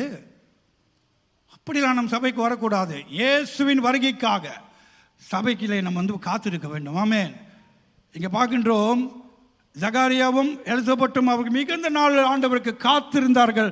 அவங்க காத்திருந்த நம்பிக்கை வீண் போகவில்லை. அல்லேலூயா. குழந்தை இல்லாத அவர்களுக்கு ஆண்டவர் குழந்தை பாக்கியத்தை கொடுத்தார். வயசு பிரச்சனை இல்லை, நம்பிக்கை மாறக்கூடாது. காலம் போடலாம், சூழ்நிலை மாறலாம், ஜனங்கள் என்ன வேணா பேசலாம், ஆனால் அவங்க நம்பிக்கை ஆண்டவர் வார்த்தையில் இருக்குமானா ஏற்றவேளை அந்த நம்பிக்கை நிறைவேறும். அல்லேலூயா. அதனால் வயசாச்சு அப்படின்னு நினைக்காதீங்க. வயசானாலும் இந்த பருவதத்தை எனக்கு தாரும் என்று ஒருத்தன் சொன்னான். தெரியுமா யாருன்னு? 80 வயசுல சொன்னான், இந்த மலை எனக்கு வேண்டும் என்று சொன்னான். யார் அது? ஆரோன் கூட. யாரு? காலேப். ஹல்லேலூயா. 80 வயசு கொடுங்க. 90 வயசுன்னு ஆண்டவருக்கு விசுவாசமா இருங்க. 60 வயசுல ஆண்டவருக்கு விசுவாசமா இருங்க. 60 வயசுல கிளம்புறதுக்கு இருக்காதீங்க. ஆண்டவர் எனக்கு கல்லறைக்கு போக போறாரு இல்லை. ஆமாம். இங்கே சிமியோன் அவனுக்கு வயசு ஆயும் அவன் ரொம்ப நம்பிக்கையோடு இருக்கும் போது இங்கே பைபிள் சொல்லுது, கர்த்தர் அவனிடத்திலே அந்த குழந்தையை கொண்டு வந்து கையில் ஏந்தி அவன் சொல்கிறான், உலக இரட்சகரை நான் கண்டுவிட்டேன். ஹல்லேலூயா. நான் பொறுமையோடு நம்பிக்கையோடு இருந்த காரியம், எதிர்பார்த்த காரியத்தை தேவன் காண செய்தார். எத்தனை பேர் உங்கள் கண்களில் முன்பதாக நீ எதையோ பார்க்க விரும்புகிறீங்க, அதை பார்க்கலன்னு சோர்ந்து போயிட்டீங்களா? ஆண்டவர் உங்களோடு பேசி கொண்டு இருக்கிறார். சோர்ந்து போயிட்டீங்களா? என் சூழ்நிலை மாறுமா? என் குடும்பம் மாறுமா? என் கடன் தீரமா? என் பிரச்சனையில் ஏதாவது முடிவு வருமா? இன்றைக்கு நான் உங்களிடத்தில் பேசுகிறேன் கர்த்தருடைய நாமத்தில். இந்த சிமியோன் எவ்விதமாக நம்பிக்கையோடு இருந்தான், கடைசி நேரத்தில் ஆண்டவர் காட்டினார். உங்கள் வாழ்க்கை நிச்சயமாக நிறைவேறும். இந்த கிறிஸ்துமஸ் நாட்களே நம்பிக்கையை விட்டு விடாதீர்கள். உங்கள் வாழ்க்கையில் என்னென்ன காரியத்தை எதிர்பார்த்து இருக்கீங்களோ அது உங்கள் வந்து சேரும். ஆமேன் சொல்லுங்கள். ஆமேன் சொல்லுங்கள். ஆமேன் சொல்லுங்கள். என் ரட்சிப்பு, என் கண்கள் என் தேவனுடைய மகத்துவத்தை காணும். என் கண்கள் தேவன் எனக்காக ஏற்படுத்த நன்மையை பார்ப்பேன். எத்தனை பேர் நீங்க அதுக்காக ஜெபம் பண்ணி கொண்டிருக்க? சோர்ந்து போகாதிருங்கள். கர்த்தர் நிச்சயமாக நிறைவேற்றுவார். வயசாகட்டும், பயப்படாதீங்க. தாடி வெள்ளையாகட்டும், பல்லு உழுவட்டும், ஆண்டவருடைய வார்த்தை ஒரு நாள் உழுந்து போகாது. ஹல்லேலூயா. அநேக ரட்சிப்புக்காக, என் குடும்பத்தார் ரட்சிப்புக்காக ஜெபம் பண்ணி கொண்டிருக்கலாம். கலங்காதீர்கள், தேவன் நிறைவேற்றுவார். ஹல்லேலூயா. அவர் மாற மாட்டார், நம்ம மாறாமல் இருக்கணும். நம்ம நம்பிக்கையை மாறாமல் இருக்கணுங்க. ஹல்லேலூயா. அதான் திரும்ப திரும்ப சொல்கிறேன், ஆண்டவர் மேலே நம்பிக்கை வைங்க, அவர் உங்களை ஏமாற்ற மாட்டார். மனுஷன் மேலே நம்பிக்கை வைங்க, சில நேரத்தில் ஏமாற்றிடுவான். தேவன் மேலே நம்பிக்கை. ஒவ்வொரு காலையில் எந்திரிக்கும் போது நம்பிக்கையோடு எந்திரிங்க. காலையில் எந்திரிச்சோன்னே ஏன்டா பிறந்தேன், என்னென்ன நடக்க போகுது அப்படின்னு நம்பிக்கை இல்லாமல் வாழாதீங்க. உங்களை பார்க்குறவங்க மற்றவங்களுக்கு ஒரு நம்பிக்கை வரணும். அப்படி வாழணும், அப்படி ஜீவிக்கணும், அப்படி பேசணும். ஏண்டா இவங்கிட்ட பேசினேன், நல்லா இருந்தேன், இவங்க பேசணுன்னு செத்தே போச்சு ஆவி. அப்படி இருக்கக்கூடாது. நம்பிக்கையோடு பேசணும். தேவன் செய்வார். தேவன் என்னை கைவிட மாட்டார். நான் எவ்வளவு நாள் பொறுமையா இருக்கணும் அவ்வளவு நாள் பொறுமையா இருப்பேன். குழந்தை பெறவங்க பாருங்க, 5 மாசத்துல வெளியே வர சொல்லுவீங்களா? வெளியே வந்து ரொம்ப கஷ்டமா இருக்கு. உள்ளுக்கே என்ன அநியாயம், எத்தி உதைச்சிட்டு கிடக்குற. சொல்ல முடியுமா 6 மாசத்துல வெளியே வான்னு அமுக்கி அது வரைக்கும் நீங்க பொறுமையாக தான் இருக்கணும். அல்லேலூயா. அந்த நேரத்தில் வரும். அதே போல கர்த்தர் அந்த நேரத்தில் கொடுப்பார். தேவனுக்கு ஒரு நேரம் உண்டு. நான் திரும்ப சொல்றேன், கர்த்தர் அநேகருக்கு குழந்தை பாக்கியத்தை தர போகிறார். நான் ஜெபிக்கிறேன் உங்களுக்காக. என் ஜெபம் வீண் போகாது எனக்கு தெரியும். நீங்க ஜெபிக்கிறீங்களா? அதுதான் முக்கியம். என்னோடு நீங்க இணைந்திருக்கணும். தேவன் பெரிய காரியம் செய்வார். அல்லேலூயா. அல்லேலூயா. ஒவ்வொரு காலையில் எந்திரிக்கும் போது நம்பிக்கையோடு எதிர்பார்த்து எந்திரிங்கள். தேவன் உங்கள் சூழ்நிலையை மாற்றுவாராக. நம்பிக்கை பலத்தை தருங்க. நம்பிக்கை நல்ல வாழ்க்கையை தரும். நம்பிக்கை சந்தோஷத்தை கொடுக்கும். நம்பிக்கையோடு சேர்ச்சுக்கு வாங்க. நம்பிக்கையோடு ஜெபம் பண்ணுங்க. நம்பிக்கையோடு பாடுங்க. நம்பிக்கையோடு உடுத்துங்க. நம்பிக்கையோடு சாப்பிடுங்க. ஐயோ சாப்பிட்டா ஆயிருமோ, அதிலே பாதி பேர் போயிடுறாங்க. ஏன் சொல்லுங்க, சாப்பிட்றதுல நம்பிக்கை இல்லை. ஆமென். ஸோ நம்பிக்கை ரொம்ப முக்கியம். லூக்கா 1ஆம் அதிகாரம் 38ஆம் வசனங்க பாருங்கள். அங்கே மரியாவுக்கு தேவதூக்கு தோன்றும் போது என்ன சொல்றாங்க? நீ ஒரு கர்ப்பவதி ஆகி ஒரு குமாரன் பெறுவாய். அவர் என்னதுமா சொன்னா? 38ஆம் வசனம், உம்முடைய வார்த்தையின்படி எனக்கு ஆக கடவதாக. ஹல்லேலூயா. உமது வார்த்தையின்படி எனக்கு ஆக கடவதாக. அன்பானவர்களே, உங்கள் வாழ்க்கையிலே கர்த்தருடைய வார்த்தைக்கு மீறி எதுவுமே நடக்காது. திரும்ப சொல்கிறேன், இவர் சொல்கிறார் பாருங்க, உம்முடைய வார்த்தையின்படி எனக்கு நடக்க கடவதாக கடவதாக. அல்லேலூயா. 38ஆம் வசனம் வாசிங்க. லூக்கா 1:38. அதற்கு மரியா, இதோ நான் ஆண்டவருக்கு அடிமை, உம்முடைய வார்த்தையின்படி எனக்கு ஆக கடவது என்றாள். அப்பொழுது தேவதூதன் அவளிடத்திலிருந்து போய்விட்டார். அல்லேலூயா.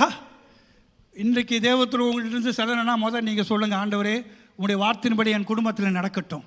உன் வார்த்தையின்படி என் திருமணத்தில் நடக்கட்டும். உன் வார்த்தையின்படி என் வாழ்க்கையில் எல்லாம் நடக்கட்டும். ஆண்டவருடைய வார்த்தைக்கு ஒப்பு கொடுத்து பாருங்க, கர்த்தர் பெரிய காரியங்களை செய்வார். அல்லேலூயா, ஆமென். ஸோ ரெண்டாவது காரியம் என்ன? ஆண்டவர் கிறிஸ்மஸ் நாளுக்கு என்ன கொடுத்துருக்கார்? நம்பிக்கையை கொடுத்துருக்கிறார். சிமியோனுக்கு அந்த நம்பிக்கையை கொடுத்தார். ஒரு மேய்ப்பர் வருவார், இரட்சகர் வருவார், இஸ்ரவேலை மேய்க்க வருவார், உலக இரட்சகர் வருவார் என்று அவன் சொந்த கண்களை கண்டபோது அவனுக்கு ரொம்ப சந்தோஷம். என் நம்பிக்கையோடு அவன் சொல்கிறான், என்னை இப்போது எடுத்துக்கொள்ளுங்க ஆண்டவரே. இப்போ நான் நம்பிக்கையோடு நான் மறிக்கிறேன். என்ன எல்லாத்தையும் பார்த்துட்டேன். எத்தனை பேர் எல்லாத்தையும் பார்த்து மறிக்க இருக்கீங்க? 1-2 சத்தம் அது ஆக கடவுதாக. மற்றவங்க எல்லாத்துக்கும் சொல்ல மாட்டேன். அதனால் தான் நீங்கள் ஆமேன்னு சொல்வது மிக முக்கியம். அது உங்கள் வாழ்க்கையில் நிறைவேறும். எத்தனை பேர் விரும்புகிறீங்க என் கண்கள் எல்லாவற்றையும் பார்க்கணும் ஆண்டவரே? அதுக்கு தான் ஆண்டவர் வச்சிருக்கிறாரு. அல்லேலூயா. எல்லாவற்றையும் நீங்கள் பார்க்கணுன்னு சொல்லுங்க. இவன் சொன்னான், என் கண்கள் பார்க்கும், எல்லாவற்றையும் தேவன் எனக்காக ஆயத்தப்படுத்த நான் பார்ப்பேன் என்று. அது தேவன் நிறைவேற்றுகிறார். அல்லேலூயா. கிறிஸ்துமஸ் நாட்களில் 2 பேர் வாழ்க்கையில் அற்புதங்கள் நடந்தது. அநேக வாழ்க்கையில் அற்புதம் நடந்தது. மரியாக்கு நடந்தது. ஒரு ஆணோட உதவி இல்லாமல் ஒரு அற்புதம் நடந்தது. ஜகரியா எலிசபெத் வாழ்க்கை வயசாசியம் ஒரு அற்புதம் நடந்தது. சிமியோன் கைசாயி குச்சியில் வந்திருப்பார், நடந்து வந்திருப்பார். ஆனால் அவர் நம்பிக்கையை இழக்கலை. அவருக்கு வாழ்க்கையில் அற்புதம் நடந்தது. எனக்கு உங்கள் வாழ்க்கையில் கிறிஸ்துமஸ் நாட்கள் அற்புதம் நடக்கும். அல்லேலூயா. மூன்றாவது, கிறிஸ்துமஸ் என்ன நமக்கு தருகிறது? நமக்கு ரட்சிப்பின் சந்தோஷத்தை கொடுக்கிறது. மூன்றாவது என்ன? ரட்சிப்பின் சந்தோஷத்தை கொடுக்கிறது. 2ஆம் அதிகாரம் 8-12 வரைக்கும் நீங்க பாருங்க. ரட்சிப்பின் சந்தோஷம். தேவதூதன் அவர்களை நோக்கி பயப்படாதிருங்கள். ஆமென், அல்லேலூயா. ஏன் பயப்படாதிருங்க? அவங்க நினைக்கல ஒருவேளை தூதர்களை பார்த்து நடுங்கி இருப்பாங்க. ஒரு கற்பனை தான். அவங்க சரியா வாழலை போல. ஐயோ, அதுக்குள்ளே நம்மளை கூட்டிகிட்டு போக வந்தாங்களே, நான் இன்னும் வாழ்க்கையை ஒன்றும் ஆயத்தப்படுத்தலையே, தேவதூதரை வந்துட்டாங்களே அப்படின்னு பயந்து இருந்தாங்களான்னு தெரியல.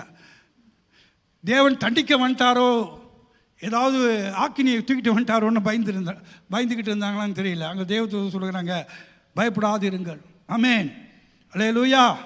ஏதாவது செய்தி வந்தால் இன்றைக்கி உலகம் முழுதும் பயந்து தான் இருக்குது. ஒவ்வொரு காரியம் நியூஸ் இன்றைக்கி உலகம் வர்ற காரியம் எல்லாமே பயப்படக்கூடியதாக தான் இருக்கிறது. ஆனால் இன்றைக்கு ஆண்டவர் சொல்கிறார், பயப்படாதிருங்கள். அல்லேலூயா. சில முகம் தெரியுது, நல்லா பயந்துருக்கேன். அப்படியா? உங்கள் முகத்தில் பிரியமான அப்படி இல்லை. பயப்படாதிருங்கள், இதோ எல்லா ஜனத்துக்கும் மிகுந்த சந்தோஷத்தை உண்டாக்கும் நற்செய்தியை உங்களுக்கு அறிவிக்கிறேன். அப்போ தேவன் இந்த ரட்சிப்பின் கிறிஸ்துமஸ் நாட்களிலே அவர் என்ன தருகிறார்? ரட்சிப்பின் சந்தோஷத்தை எல்லா மனிதனுக்கும் தருகிறார். ஆமென். அப்போ இயேசு பிறந்தது ஏதோ குறிப்பிட்டவர்களுக்கு மட்டுமல்ல. பைபிள் சொல்லுது, எல்லா ஜனத்துக்கும் மிகுந்த சந்தோஷத்தை உண்டாக்கும் நற்செய்தி உங்களுக்கு அறிவிக்கின்றேன். ஸோ இந்த தேவ தூதர்கள் மத்தியிலே ஒரு சந்தோஷத்தை கொண்டு வந்தாங்க. அல்லேலூயா. கிறிஸ்துமஸ்னா சந்தோஷமா இருங்க. இனி சில பேர் கிறிஸ்துமஸ் கொண்டாடக்கூடாது, அது பேகன். 25ஆம் தேதி டிசம்பர் அது பேகன் காட், அது செலிப்ரேஷன் செய்கிறாங்க, அதனால் நீங்கள் கிறிஸ்துமஸ் கொண்டாடாதீங்க. நான் உங்களை பார்த்து கேள்வி கேட்க போகிறேன். இப்போ இதோடு நீங்கள் போய் ஆராய்ச்சி பண்ண போகிறீங்க. ஜனவரினா என்ன அர்த்தம்? அப்போ சார் எனக்கு ஒன்றுமே தெரியாதுப்பா சார். ஃபெப்ரவரினா என்ன அர்த்தம் தெரியுமா உங்களுக்கு? மார்ச்னா என்ன அர்த்தம் தெரியுமா? ஏப்ரல்னா என்ன தெரியுமா? ஜூன்னா என்ன தெரியுமா?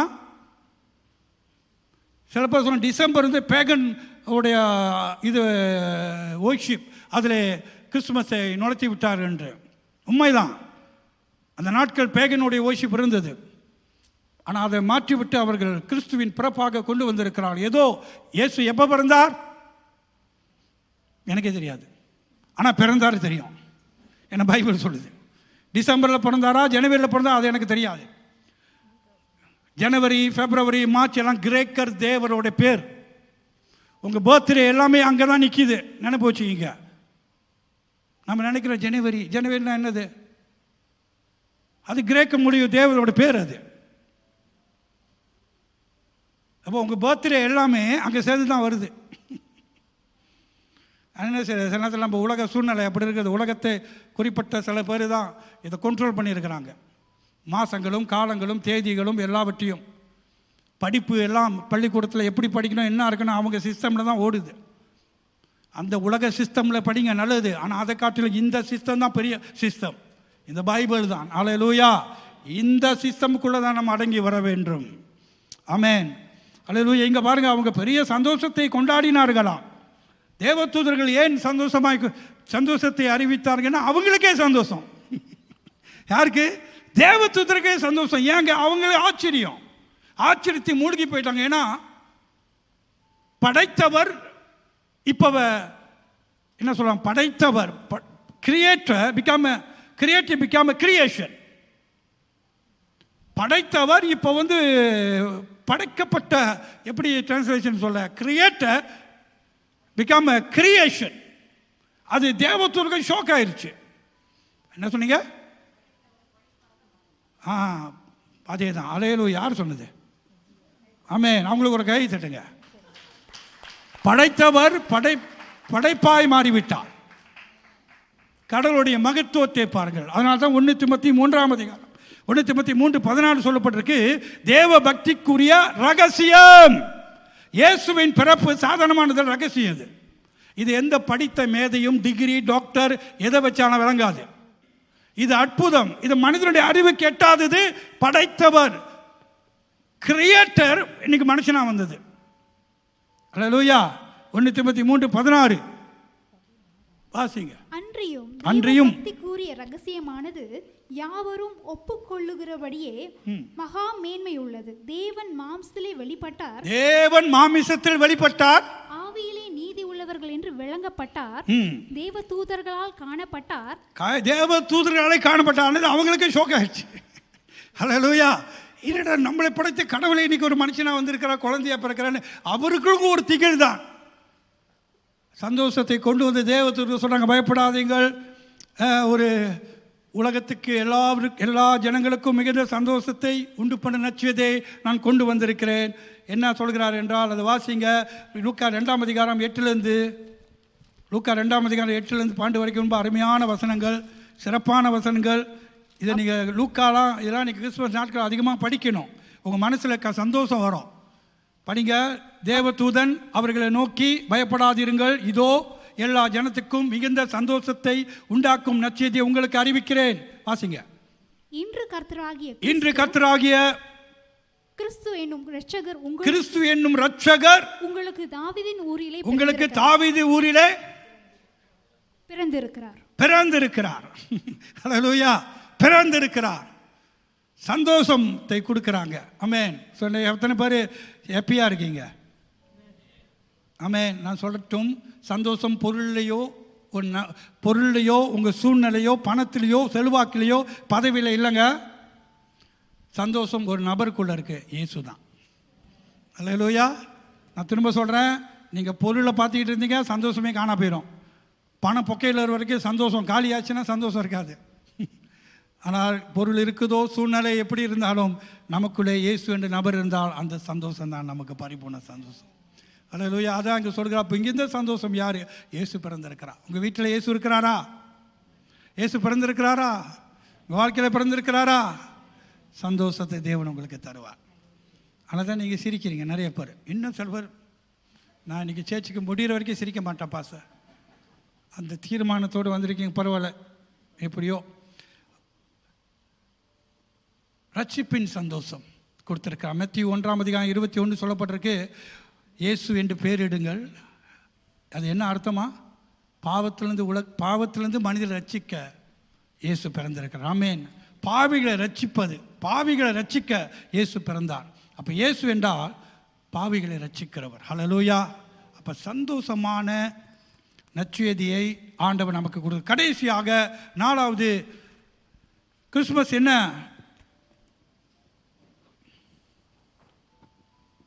The wise man. இயேசு பிறந்தபோது ஞானசாஸ்திரிகள் குழந்தை இயேசுவுக்கு பரிசுகளை கொண்டு வந்தார்கள். கிறிஸ்துமஸ்னா இன்னைக்கு எல்லாரும் பிறக்கும் போது ஏன் பரிசு கொடுக்கணும்? அதான் தெரியாது. என்ன எப்போ பரிசு கொடுக்கறது ஆரம்பிச்சிச்சு? இயேசு பிறக்கும் போது தாங்க பரிசை எடுத்து வந்தாங்க. ஆனால் தான் ஒவ்வொரு பிறந்த நாள் இருக்கும்போது பரிசு. நமக்கே தெரியாமல் ஏசப்பா பரிசு வாங்கிட்டார். அப்போ இயேசு குழந்தையாய் பிறக்கும் போது அவருக்கு பரிசு கொடுத்தாங்க. அல்லேலூயா. அவருக்கு பரிசு கொடுத்தாங்க.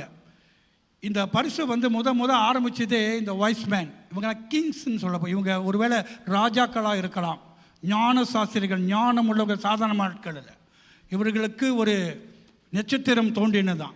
அந்த நட்சத்திரம் ராஜா பிறந்ததை அடையாளமாக இருக்கின்றது. அந்த நட்சத்திரம் இவர்களை வழிநடத்தினது. பல இடத்துலேருந்து கூடி வந்தார்கள். அவங்க எத்தனை பரிசு கொண்டு வந்தாங்க? 3 மேனான பரிசு அங்கே சொல்லப்பட்டிருக்கு. 3 மேனான பரிசை கொண்டு வந்தாங்க. அப்போ கிறிஸ்மஸ்லாம் கொடுக்கறது, பரிசு கொடுக்கறது. முதலாவது யாருக்கு பரிசு கொடுத்தாங்க? இயேசுக்கு கொடுத்தாங்க. இயேசு குழந்தையாக இருக்கும் போது கொடுத்தாங்க. அல்லேலூயா, குழந்தையாக இருக்கும் போது கொடுத்தாங்க. அப்போ இயேசு பிறக்கும் போது தான் முத பரிசு கொடுக்கறதே ஆரம்பிச்சிருக்குன்னு நினைக்கிறேன். அவள் இயேசுவை சந்திக்க அந்த நட்சத்திரத்தை அப்படியே வந்து தப்பான பாதைக்கு போயிட்டாங்க. நீங்கள் அப்படி தான் இயேசுவை பின்பற்றிக்கிட்டே போய் எங்கேயோ போய் நுழைஞ்சிருது. இயேசுக்கிட்ட போகிற மாதிரி போயிட்டு எங்கேயோ போயிடுறது. இன்றைக்கி நிறைய பேர் அப்படி தான். எங்கேயாச்சும் நட்சத்திரம் ஃபாலோ பண்ணவங்க எங்கேயோ போயிட்டாங்க. அரண்மனைக்கு போய் ஏரோட்டுக்கிட்ட போய் ஒரு ராஜா பிறந்திருக்கிறான்னு சொன்னாங்க. அவன் ஆடி போயிட்டான், கலங்கி போயிட்டான். நானே ராஜா, அவருக்கு இன்னும் ராஜா பிறந்திருக்கிறாரா? பைபிள் அப்படி தான் சொல்லுது. அவர்கள் பரிசுகளை கொண்டு வந்து மேத்யூ எழுதின சுவிசேஷம் 2ஆம் அதிகாரம் அந்த வசனங்களை பார்க்கிறோம். அவர்கள் கிழக்கிலிருந்து சாஸ்திரிகள் எருசலேத்துக்கு வந்தார்களாம். ஒரு பெரிய கூட்டம் வந்துச்சு. 3 பேர் இல்லை, எல்லாம் ட்ராமாவில் ஏமாற்றிட்டாங்க. 3 பேர் வருவாங்க. இப்போயும் அதான் செஞ்சுக்கிட்டு இருக்காங்க. 3 பரிசுனால 3 பேர் இல்லை. சரித்திரம் சொல்கிறது ஏராளமான ஆட்களாம் ஒரு ராஜாவை பார்க்கறதுக்கு. இயேசு குழந்தையாக பிறக்கும் போது என்னவா பிறந்தானா? ராஜா. அவருக்கு சொல்கிறாங்க, யூதர்களுக்கு ராஜாவாக பிறந்தவர் எங்கே? அப்போ இயேசு யாரு? ராஜா. ஸோ ராஜாவை பார்க்க வரோம். எப்படி வரணும்? சாதாரணமான அகவங்க பார்க்க போங்க, கையில் கட்டிட்டு உங்களை வெட்டி விட்டுருவாங்க. ஒழுங்காக உடுத்திட்டு ராஜாவை பார்க்க போகணும். உங்களை என்ன சிறப்பான உடையோ அதை போட்டுட்டு போங்க. எனக்கு உடையே இல்லை பசா, அதை பற்றி நம்ம இயேசு ராஜா கவலைப்பட மாட்டார். எது சிறப்போ அதை சிறப்பாக போங்க. ஒன்றுமெல்லாம் அந்த மாதிரி வராதிங்க. நான் ரொம்ப சிம்பிளாக வாழ்கிறேன் பாஸ், அப்படியே வாழுங்க. ராஜாவை பார்க்கும் போது எப்படி போனாங்க? பயங்கரமாக போகிறாங்க, வராங்க. என்ன எடுத்துகிட்டு வந்தாங்க? 11ஆம் வசனம் வாசிங்க. அவர்கள் அந்த வீட்டுக்குள் பிரவேசித்து பிள்ளையையும் அதன் தாயாகிய நல்ல மெல்லமா வாசிங்க சிஸ்டர். அவர்கள் அந்த வீட்டுக்குள் பிரவேசித்து பிள்ளையையும் அதன் தாயாகிய மரியாளையும் கண்டு சாஷ்டாங்கமாய் விழுந்து அதை பணிந்து கொண்டு அவரை பணிந்து கொண்டு. இயேசு எப்படி வணங்கணும்? இயேசு எப்படிங்க வணங்கணும்? குழந்தை இயேசுக்கு கொடுக்குற மரியாதையை பாருங்க. அதை வந்ததெல்லாம் கிங்ஸ், ஆசாரியர்கள் அவ்வளவு தாழ்மையாக தேவன் சமூகத்தில் ஒரு பணிந்து கொண்டு அப்புறம் தங்கள் பொக்கிஷங்களை திறந்து அல்லேலூயா. குழந்தை இயேசு பார்க்க கைவீசம்மா கைவீசு. கடைக்கு போனால் இவர் யாரோ வந்திருக்கிறாரு அப்படி இல்லை. சேர்ச்சுக்கு வரும்போது பைபிள் இல்லாமல் அப்படிலாம் வரக்கூடாது. அவங்க அப்படி போல, அவங்க ப்ரிப்பரேஷனாக போனாங்க. அல்லேலூயா. இயேசுவை பார்க்க ப்ரிப்பரேஷன் தேவை. ஆண்டவரை பார்க்க போறோம், ராஜாவை பார்க்க போறோம். எப்படி வரணும்? அவங்க என்ன சொன்னாங்க? அவங்க தங்கள் பொக்கிஷங்களை திறந்து பொன்னையும் என்ன பொன்னையும் கோல். அவங்க ராஜாவை பார்க்க பொன்னையும் நினைக்காதீங்க. இயேசு ஆட்டுக்கொட்டையில் அங்கே இருந்தார். ஆனால் அவரை பார்க்கும் போது ராஜாக்கள் போயிருக்கிறாங்க. பயங்கரமான ஒரு காரியம் அது. ராஜாக்கள் போயிருக்கிறாங்க. பொண்ணை கொண்டு வந்தாங்க. அதுக்கு எதுக்கு அடையாளம் தெரியுமா? பொண்ணு எதுக்கு அடையாளம்? ராஜாவுக்கு செலுத்துறது தான் பொண்ணுக்கு அடையாளம். அவங்க அப்போ இயேசு ராஜரீகம், ராஜாவாய் பிறந்திருக்கிறார். இவருடைய ராஜ்யத்துக்கு முடிவில்லை, மீண்டும் ராஜாவாக இந்த உலகத்தை ஆள போகிறார். அல்லேலூயா.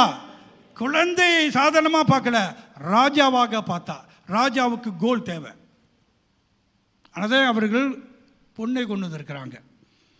பொண்ணுக்கு அது அடையாளம் என்னவென்றால் அவர் ராஜரீகம் பண்ணுகிறவர், ராஜரீகம் பண்ணுகிறார்.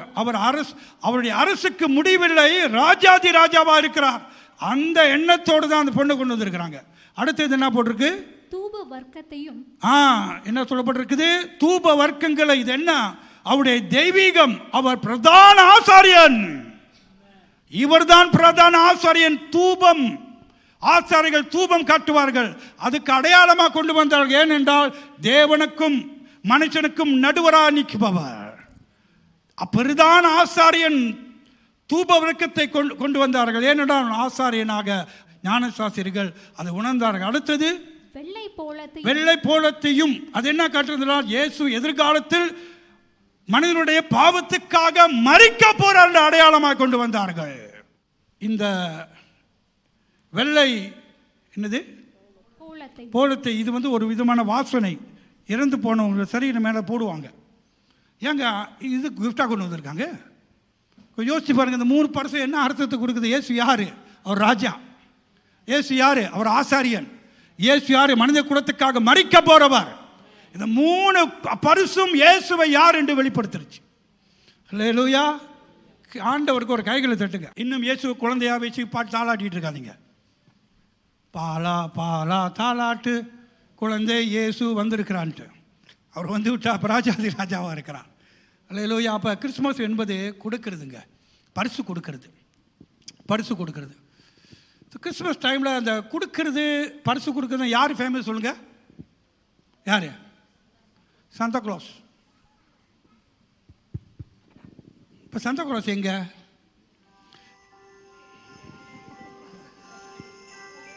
பாஸ்டர், உங்ககிட்ட நான் ஒரு விஷயம் கேட்கணும் பாஸ்டர். கிறிஸ்மஸ்னாலே சென்டா கிளாஸ்ன்றாங்க பாஸ்டர். ஆனால் நிறைய பேர் சென்டா கிளாஸை இப்போ எதிர்க்கிறாங்க பாஸ்டர். இயேசு சொன்னதை தானே பாஸ்டர் நான் செஞ்சேன், கொடுக்க சொன்னார் பாஸ்டர். ஆனால் இன்று சென்டா கிளாஸை வேற மாதிரி காட்டி கிறிஸ்தவங்களே எதிர்க்க ஆரம்பிச்சிட்டாங்க பாஸ்டர். நான் நல்லது தானே பாஸ்டர் செஞ்சேன், ஏன் இப்படி என்னை தவறாக காட்டுறாங்க? இந்த சாந்தா கிளாஸ் கவலையில் இழைச்சி போயிட்டார். ஏன்னா சாந்தா கிளாஸை முட்டைக்கோசை ஆக்கி விட்டாங்க. இந்த சாந்தா கிளாஸ் வந்து யாரு தெரியுமா? அவர் ஒரு பிஷப், சென்ட் நிக்கோலஸ், ஒரு பிரீஸ். தேவனுடைய ஆலயத்தில் ஊழியை செய்த, தன்னை அர்ப்பணித்தவர், ஆண்டவருக்காக முழுமையாக தன்னை ஒப்பு கொடுத்தவர், பெரிய ஐஸ்வர்யின் வீட்டிலே, பணக்கார வீட்டிலே பிறந்தவர், மிகுந்த ஐஸ்வர்யம் உள்ளவர். ஆனால் தேவனுடைய அழைப்பப்பட்டு ஊழியத்துக்கு சென்றார். ஒரு ஆசாரியனாக, ஒரு பிஷப்பாக தன்னை அர்ப்பணித்து ஊழியம் செய்தவர், மக்களுக்கு ஊழியம் செய்தவர். அவர் என்ன செய்தார் உங்களுக்கு தெரியுமா? இயேசு சொன்னதை அவர் செய்தார். சாந்தா கிளாஸ்னாவே ஒரு காரியத்தை அறிந்து கொள்ளுங்கள், கொடுக்கிறதுக்காகவே தன் வாழ்க்கையை அர்ப்பணித்தார். அவருடைய சரித்திரம் சொல்லுது, அவருடைய எல்லா சொத்தையும் விற்று ஏழைகளுக்கு கொடுத்துட்டார். அனாதை பிள்ளைகளுக்கு, ஏழைகளை தேடி தேடி தன்னை மறைத்து கொண்டு, வலது கை கொடுக்கிறது இடது கை தெரியக்கூடாதுன்னு சொல்லி தன்னை மறைத்து கொண்டு பரிசுகளை தேவை உள்ள குடும்பம், கஷ்டப்படுகிற பிள்ளைகளுக்கு, வேதனை துன்பத்தில் இருக்கிற குடும்பத்துக்கு இரவுலே, கிறிஸ்மஸ் ஈவ் ராத்திரியிலே வீடு வீடாய் போய் அந்த குடும்பத்துக்கு தெரியாம பரிசுகளை கொடுத்தார். தன்னை அர்ப்பணித்தவர், பிள்ளைகளை மகிழப்படுத்தினவர். அதான் எப்போதும் அவர் சத்தம் கொடுப்பார். என்ன சத்தம்? ஏன் இந்த சத்தம் சொன்னா, இன்னைக்கு பிள்ளைகளை சிரிக்க வைக்கிறவர், இன்னைக்கு பிள்ளைகளை அழக வைக்கிறவங்க நிறைய பேர் இருக்காங்க, பிள்ளைகளை கவனிக்காதவங்க இருக்காங்க, பிள்ளையை கடத்துறவங்க இருக்காங்க. இவர் கடத்துற மாதிரியா இருக்கு? இன்னைக்கு கடத்துறவர் இயேசு இடத்தை எடுத்துட்டாருன்னு சொல்லி அவரை ஒதுக்கி வச்சுட்டோம். ஆனால் அவர் செய்த கிரியைகளை படித்து பாருங்க. இன்னைக்கு சாந்தா கிளாஸை கூத்தாளி ஆக்கிட்டாங்க. கூத்து பண்ணுறவடா, டான்ஸ் ஆடுறவடா, தண்ணி போட்டுக்கிட்டு கேலி பண்ணுற இடம் ஆளா மாற்றிட்டாங்க. ஆனால் அவர் இயேசு கிறிஸ்து என்ன சொன்னாரோ அதை செய்தார். சொல்லுங்க. ஏழைகளுக்கு கொடுத்தார். சினிமா பாட்டெல்லாம் போட்டு ஆடுறாங்க. அதான் அன்றைக்கு சந்தா என்ன செய்தாரு? ஏழைகளுக்கு இறங்கினார், கஷ்டப்படுறவர்களுக்கு உதவி செய்தார். அவர் என்ன செய்வார்னா, சபைக்கு ஆட்கள் வரும்போது அவருடைய கவலைகளை, அவங்களுடைய கஷ்டங்களை கேட்பாராம். அவங்க என்னென்னமோ சொல்கிறாங்க. அதில் ஒரு சம்பவத்தை வாசித்தேன். அதில் ஒரு குடும்பத்தார் 3 பொம்பளை பிள்ளை. இந்த 3 பொம்பளை பிள்ளையை திருமணம் செய்வதற்கு அவருக்கு பணம் இல்லை, நகை இல்லை. ரொம்ப வேதனையோடு அந்த பிஷப் கிட்ட, சென்ட் நிக்கோலஸ் கிட்ட தெரிவித்திருக்கிறார். என் பிள்ளைங்க திருமணம் செய்கிறது கூட இல்லை. அன்னைக்கு கிறிஸ்மஸ் இரவில் மிக வேதனையோடு இரவில் படுத்திருந்தாராம். சந்தா என்ன செய்வார், அந்த வீட்டுக்கு தெரியாமல் அவங்க வீட்டு மேலேருந்து பொத்துன்னு ஒன்று போட்டார். அந்த குடும்பத்தார் தொடர்ந்து பார்க்கும்போது பொண்ணுங்கள் எல்லாம் நகை இருந்ததாம். அவர் அந்த யார் எடுத்தாலும் வெளியே போகும்போது வெள்ளை குதிரையில் ஒரு மனுஷன் ஓடி இருக்கிறான். அவர் யார் என்றே தெரியல. இதை சரித்திரத்தில் நீங்கள் வாசிக்கலாம். அந்த குடும்பத்தில் இருக்க அந்த தலைவன் அந்த மூத்த மகளுக்கு அந்த ஆசீர்வாதத்தை வைத்து திருமணத்தை முடித்தாராம். அவ்வளோ சந்தோஷமானதா தெரியாத மாதிரி இருந்தார். கொடுக்கிறத மற்றவங்களுக்கு காட்ட மாட்டார். தெரியாமல் தெரியக்கூடாதுன்னு சொல்லி தான் வேஷம் போட்டு போயிருக்கிறார். எவ்வளோ நல்ல இயேசு செய்த காரியத்தை செய்திருக்கிறார். 2வது மகளுக்கு திருமணம் வந்தது. அதே போல் அவர் கஷ்டத்தில் இருக்கும் போது அதே மாதிரி அவர் திரும்ப உதவி செய்து பொட்டுன்னு போட்டிருக்கிறார். சொல்கிறாங்களே ஊரே பொத்துக்கிட்டு கொடுப்பார். அதே மாதிரி இந்த சந்தா கிளாஸ் பண்ணியிருக்கிறார். 2வது அந்த பணத்தை வச்சு பிள்ளைகளை கல்யாணம் பண்ணினா திரும்ப ஓடி பார்த்தா தாத்தா காண போயிட்டார். 3வது பிள்ளைக்கு திருமணம் செய்யும் போது அவர் திட்டம் போட்டு இந்த தாத்தாவை கண்டுபிடிச்சாகணும். அதே போல் அந்த குழந்தை மகள் திருமணம் செய்யும் போது அதே மாதிரி பரிசு போட்டு உடனே கதவு திறந்து ஓடி போய் துரத்தி பிடிச்சி அவுத்து பார்த்தாரா. திறந்து பார்க்கும்போது அவருடைய ஃபாஸ்டர் நிக்கோலஸ் ஃபாதர், நீங்களா என் பிள்ளைக்கு உதவி செய்யுங்க, தயவு செஞ்சு யார்ட்டையும் சொல்லாத. அவர் சொன்னேன், தயவு செஞ்சு யார்ட்டையும் சொல்லாத, நான் தான் கொடுத்தேன்னு. இதுதான் அவர். இன்றைக்கி அவரை எங்கேயோ தூக்கி வீசிட்டோம். அவர் செய்ததை நம்ம கடைப்பிடிக்கணும். அவர் இயேசு என்ன சொன்னாரோ அதை செய்தார். அல்லேலூயா. அப்போ பரிசை கொடுத்து பிள்ளைகளை சந்தோஷப்படுத்தினார். தேவை உள்ள ஏழைகளுக்கு உதவி செய்தார். கஷ்டம் உள்ளவர்களை அறிந்து அவங்களால் என்ன செய்ய முடியுமோ அதை செய்து கடைசியாக அவருடைய சரித்திரம் சொல்லிட்டு எல்லா சொத்தையும் விற்றுட்டானான். எல்லா சொத்தையும் விற்று நினைக்க சந்தா கிளாஸ் அவர் நம்ம கிட்டே அவர் தேவலாம். எவ்வளோ காரியத்தை செய்திருக்கிறார். அல்லேலூயா. ஆனால் இயேசுநாதர் இடத்த அவர் எடுக்கலை, நம்ம தான் வச்சுக்கிட்டோம். இன்றைக்கி கொமர்ஷியல் உலகத்தில் பிஸ்னஸ்க்காக சந்தா கிளாஸை யூஸ் பண்ணிட்டாங்க தப்பாக. ஆனால் சரித்திரத்தில் நீங்கள் வாசித்து பார்த்தீங்களா, கிறிஸ்துவ சமுதாயத்தில் ஒரு பெரிய மாற்றத்தை ஏழைகளுக்கு, விதவைகளுக்கு, கஷ்டப்படுகிறவர்களுக்கு உதவி செய்தவர். அல்லேலூயா. ஆனால் இன்றைக்கு இந்த சந்தா நீங்கள் என்கிட்ட சொன்னீங்கன்னா சந்தா கூட நானும் மாற விரும்புகிறேன். ஏன்? இயேசு அவருக்குள்ளே இருக்கிறார். கொடுக்கிறவராக, உதவி செய்கிறவராக ஏழைகளுக்கு. அல்லேலூயா. ஒவ்வொரு வீட்டில் ஸ்டாக்கின் தொங்குமா. வீட்டு ஸ்டாக்கின் கிறிஸ்துமஸ்க்குள்ள ஸ்டாக்கின் தொங்குது. ஏன் உங்களுக்கு தெரியுமா? நீங்கள் போட்டுக்கையா? அந்த ஸ்டாக்கில் சந்தா கிளாஸ் பரிசு போடுவாராம். எந்தெந்த குடும்பம் அவங்க எதிர்பார்ப்பாங்க கஷ்டப்படுறவங்களுக்கு அவர் போய் உதவி செய்வார். இன்றைக்கு கிறிஸ்மஸ்னா என்ன? கொடுக்குறது. ஏழைகளுக்கு கொடுங்க, கஷ்டப்படுறவங்க கொடுங்க, தேடி கண்டுபிடிச்சி யார் தேவையாக இருக்கா உதவி செய்யுங்க. நான் சொல்கிறேன், உங்கள் கிறிஸ்மஸ் சந்தோஷமாக இருக்கும். எனக்கு 2-3 பேர் கால் பண்ணாங்க. நல்லவர்கள் சபையில் நிறைய பேர் இருக்காங்க. பாஸ்டர் தெரிவிங்க, யார் யாருக்கு சாப்பாடு வேணும், ஆடு வேணும், கோழி வேணும், என்னென்ன செய்யணும் சொல்லுங்கள் பாஸ்டர், நான் போய் அந்த வீட்டில் போய் இறக்குறேன். இன்னொருத்தர் கால் பண்ணார், இவ்வளோ காசு இருக்குது, இந்த இது போய் உதவி செய்யுங்க பாஸ்டர். எப்படி? அதான் எல்லாம் வாலிபர் தெரியுமா? நம்ம வாலிபர்களுக்காக நான் கர்த்தரை ஸ்தோத்திரிக்கின்றேன்.